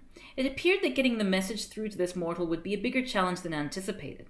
The spectre paused, apparently weighing its next move, then pointed onward as she or he had so often before. They passed through the wall of the studio and were suddenly at the gates of a cemetery, where the snow whistled through the twisty weeds that choked the unkempt grounds. The spirit stood among the graves, coughing and pointing down to one headstone. Scrooge was disoriented and shivering. His pulse began to race as he sensed his journey with the phantom was drawing to a disturbing close. "Why have we come here?" he asked. "I've already told you I don't deal with these kinds of things well." The spirit again pointed at the stone, beckoning the man to read it. "I know intellectually that this is all part of the great cycle of life," Scrooge exclaimed, "but I have a real problem with it emotionally, and you, Spirit, have become a very depressing companion. All these cheap theatrics aren't doing me much good at all. Ask of me anything else, but please don't make me read the stone." A bit nonplussed at his reaction. "Oh, this book is making 1984 references now, of course." The spirit was immovable as ever. Scrooge crept forward, trembling as he went. He pushed aside the weeds and read the stone of the neglected grave, upon which was carved his own name, Ebenezer Scrooge. "No, spirit, no," he cried. "Now you've gone too far. The other spirits worked my emotions over well enough. Now you come along to intimidate me with all these scenarios and alleged conversations, only to bring me here to confront me with my own mortality. I've never heard of such flagrant entrapment." Scrooge angrily dusted the snow from his hands and began to rise to his feet. "You and your pals ought to look yourself in the mirror before coming round to improve other people's characters. All this manipulation, all this sordid play acting, on top of all the insults and indignities that have been heaped on me tonight, you decide to show me that I may die. Well, forget it. Enough is enough. I reject it and I reject you." The spirit's eyes were wide with amazement. This was indeed a first in his or her sepulchral experience. A man confronted with his own inevitable demise, who detests for himself it is merely an option. "Take me back to the TV show," said Scrooge, "and I'll show that little crybaby Timon something. I'll show him the pressures of owning a business and employing subversive ingrates like his father." Scrooge approached the spirit menacingly. The spirit, eyes wide and darting back and forth, took a few steps in retreat. "Take me back to those reporters and I'll show them what a bunch of leeches and lemmings they are. They want to confront me on camera? I'll give them good video." "Oh, thank you, Midwife Kathy, for the 100 bits. Very much appreciated. Thank you. Sorry that the bits have been spent during one of my most trying streams ever." Scrooge now had the spirit's arm and was holding fast, while the phantom, at a total loss, began struggling to get away. That's funny. "Take me to the mall. I'll tell that." "Oh, no, there's 5. Boo. There's another chapter. "Bunch of whiners where to get off. They expect the business owner to have all the answers and solve all their problems, and they despise him for their own helplessness. They don't know what I go through. They deserve better treatment than this." And as they wrestled, Scrooge saw the spirit go through a transformation. The hair shrank, the body went limp, and Scrooge found himself wrestling with an oversized arrangement of dried flowers. We are here for you, Cav, to suffer through this travesty together. I appreciate that. I bought this book, actually, I think back in 2015, so I've been, getting around to reading it for a long time, but this is great. Everyone gets to suffer with me. Stave V, The End of Everything. Yes, and the dried flower arrangement was his own. Nose is itchy. The sleeping mat was his own. The halogen lamp was his own. Best of all, the time before him was his own to plan his revenge in. "It's over. I'm done," said Scrooge in relief. "The spirits have finished their work all in one night, and Jacob Marley, take heed, they did not beat me." Scrooge sprang from his mat and paced the room, inspecting everything there to make certain he was awake.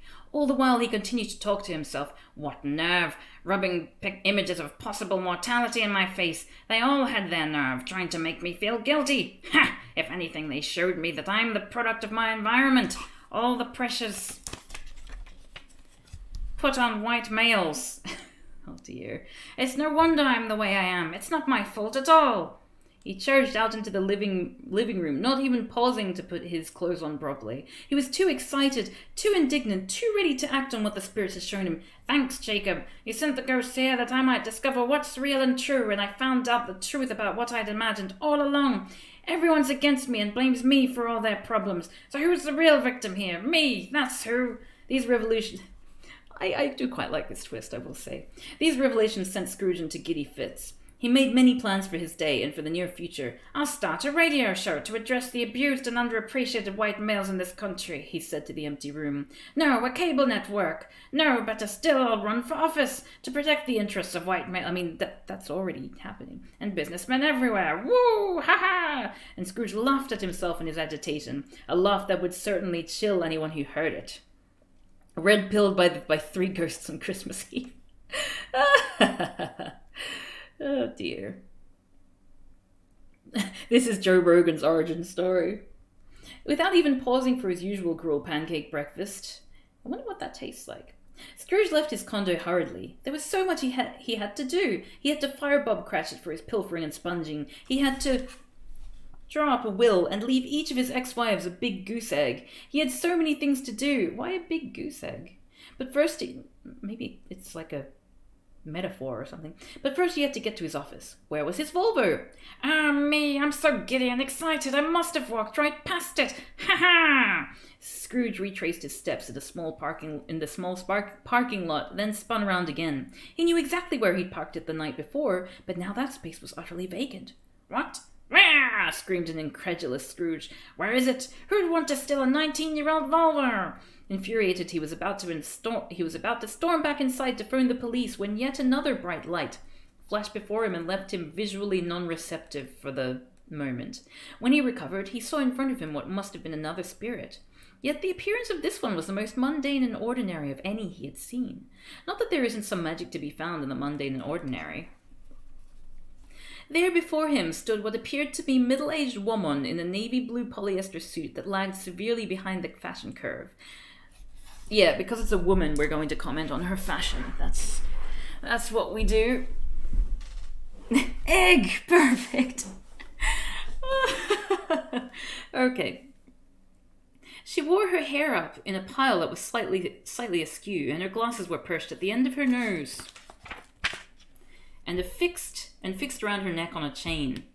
In her hand was a metal clipboard, which she perused. She had about her an air of complete indifference. On the lapel of her jacket she wore a plastic pin to celebrate the season, a cute St. Nicholas that moved like a jumping jack or Jill when its little string was pulled.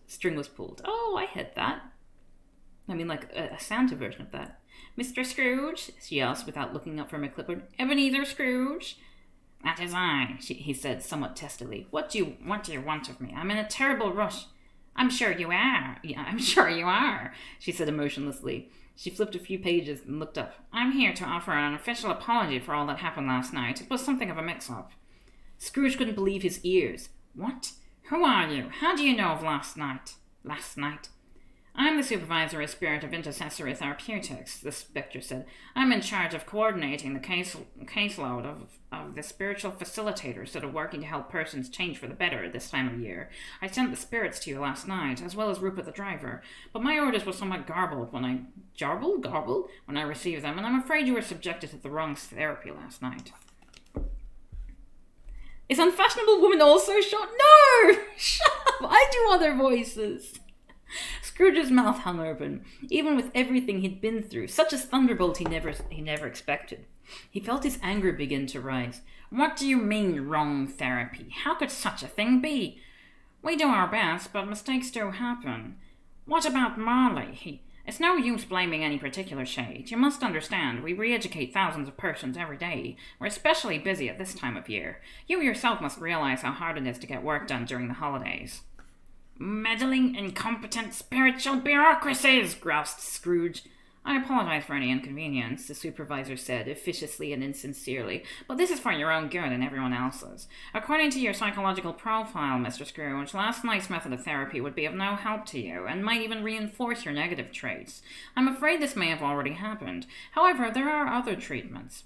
What other treatments? Demanded Scrooge. I'll not allow. There is past progression, future progression, which you had last night.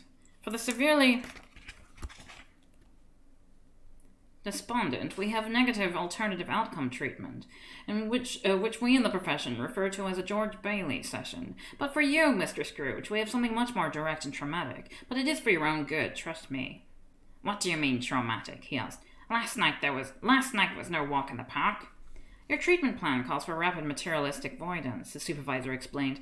In it, you will be deprived of all the worldly attachments on which you place so much importance. In order to improve your character, we're forced to ruin your business. To start with, a government report is going to be released tomorrow, showing a definitive link between coffee drinking and liver disease. The price of your stock will plummet, and all your stockholders, including yourself, will make a tremendous loss. Scrooge looked panicked. Now, wait a moment. I have to get to my warehouse. You needn't bother. It's already in flames and quite beyond salvage. This second blow sent Scrooge reeling. The work of a lifetime, up in flames, and he decided to let his insurance lapse just last week. This is too much, he said in a shaky voice. I need a drink of water. Let me go inside a minute. Oh, I almost forgot, the supervisor said. From her pocket she took a small remote-controlled box, fumbled to turn it the proper side up, then punched a large red button with her thumb. Heavens, the ear-splitting sound! A fierce, fiery explosion blew out the windows of Scrooge's apartment, scattering debris and broken glass throughout the courtyard. There, you're now on the road to recovery. Congratulations. Scrooge sank to the ground and sat on the pavement. His ruin was indeed complete. He looked up at the supervisor, broken, stunned, near lifeless. He moaned as much to himself as to the phantom. Now what? Now what? Believe me, Mr. Scrooge, said the supervisor in sincerity. We know what we're doing in our department. Our little scheduling snaffus aside, you'll recover from these setbacks with a greater understanding of what is of value in this world and what is not. I have nothing left, he shouted. What is there of value from me now? There is one thing, she reminded him. Although I am speaking quite apart from my official capacity right now, you still have the invitation to your nephew's house. I suggest you take him up on it and soak up some of his hospitality. Play some categories, maybe watch The Grinch on television. You need to reconnect with the persons around you, and Fred's would be a good place to start. It's been a pleasure serving you, Mr. Scrooge, and again I apologize about last night. The supervisory spirit put her clipboard under her arm and without apparent effort receded into the background and disappeared. So with no other course of action apparent to him, Scrooge did as the supervisory spirit advised. He managed to hitch a ride from a truck driver hauling a load of frozen turkeys, and within a short time he was knocking on his nephew's front door. And he tried to enjoy himself with Fred and his wife, although the taste of humble pie was new and not wholly agreeable to him. Over time, Scrooge worked hard to learn the lessons that his misfortunes were supposed to teach him, and in the end he succeeded. As he worked to rebuild his company, so capitalism, just rebuild capitalism, that's the solution. He learned the value of friendship and cooperation, mainly the friendship of bankers and industry insiders who helped him get back on his feet. He learned the value of giving, especially to... Okay, right, I get it. This is clever. He learned the value of giving, especially to the politicians who would protect his interests. And he learned that he was not alone in the world and paid more attention to his public image. Finally, as a result of the intercession of the spiritual facilitators, Scrooge made certain to follow the exact letter of their teachings, if not their true intent, as it served him best, for he was fearful of undergoing more spiritual therapy or traveling with the ill-bred ghost of Christmas present ever again. Wait, no, I've lost it again. I thought it was... I thought they were going for, okay, so he actually learned nothing because and he just rebuilt everything, but it does seem like... I don't get it! Oh dear, I just noticed these signs here. Santa's a sellout, save the elves, free the reindeer now, fur is dead, coal is unfair, keep your sexist toys to yourself. I mean, all good points, really. Scrooge went from a miser to a miser who uses public relations. Ugh. 2 out of 10 needs more Muppets. The moral of the story is writing 30 pages to make that one decent joke. Also, therapy is so traumatic that you will better your character to avoid it. Oh, jeez. Yeah, so that was Politically Correct Holiday Stories for an Enlightened Yuletide Season, a book that I bought for... Have I got the price on here? Originally, it sold for $10, 10 US dollars back in the 90s. I can't see a price tag on it, but I'm sure it wasn't worth however much I paid for it. No, can't see it. Can you grab the pages of A Christmas Carol and see how much of the book's length was that rubbish? Yes, I can. I think it was like half the book. It does seem like the whole book was just based on that story, and then they just needed to pad the length, so they put the extra stuff in the beginning. It's half the book. Yay! Page 41 to 99. I've read 100 pages of shit. This was the same bookstore where I bought these 2 comic books. Or Wally and the Bruins. 2 Scots comics, which I'm hoping to read with you all at some point. Attempting to read it as it's written, and probably offending many, many Scots speakers. But I hope you'll join me for those. So I wanted to show you, when I was asking my mother where the Christmas hat was, she also brought these toys. This one was one that we used to have. It was a beloved toy with Santa's sack there, sack spelled incorrectly. This little mouse, I think when we were like in primary school. I have no idea where this came from. I do not recognize it. I have no memories of it. It was just there, and it creeps me the hell out. So I was like, well, I don't know if you'll be able to see it in the background, but yeah, I have no memory of this. And I have a really good memory for things from my childhood. I remember all my toys. This was not one of them. I don't know where it came from. The mouse is cute, though. Santa's sack sounds like a weird gland. Yes, it does. The human Santa looks really phallic for some reason. Yeah, I can see that. Oh, my throat is so sore now. All that reading. I wasn't expecting the book to be that long. I mean, I knew it was 100 pages, but I thought I probably would have gotten through it a lot quicker if I weren't too busy, like, screaming and groaning and being depressed. From holding in all that vomit. Okay, thank you all so much for joining me. I would say I had a good time. I had a good time because I had company. I don't think I would have been able to stomach this book by myself. So I'm glad you all joined it with me. I hope you all have a very good Christmas in July. This is the first time in my life I've celebrated it, and the whole celebration has been the entirety of this stream, and I'll probably never celebrate it again because it's weird. It's really, I don't get the point. It's silly.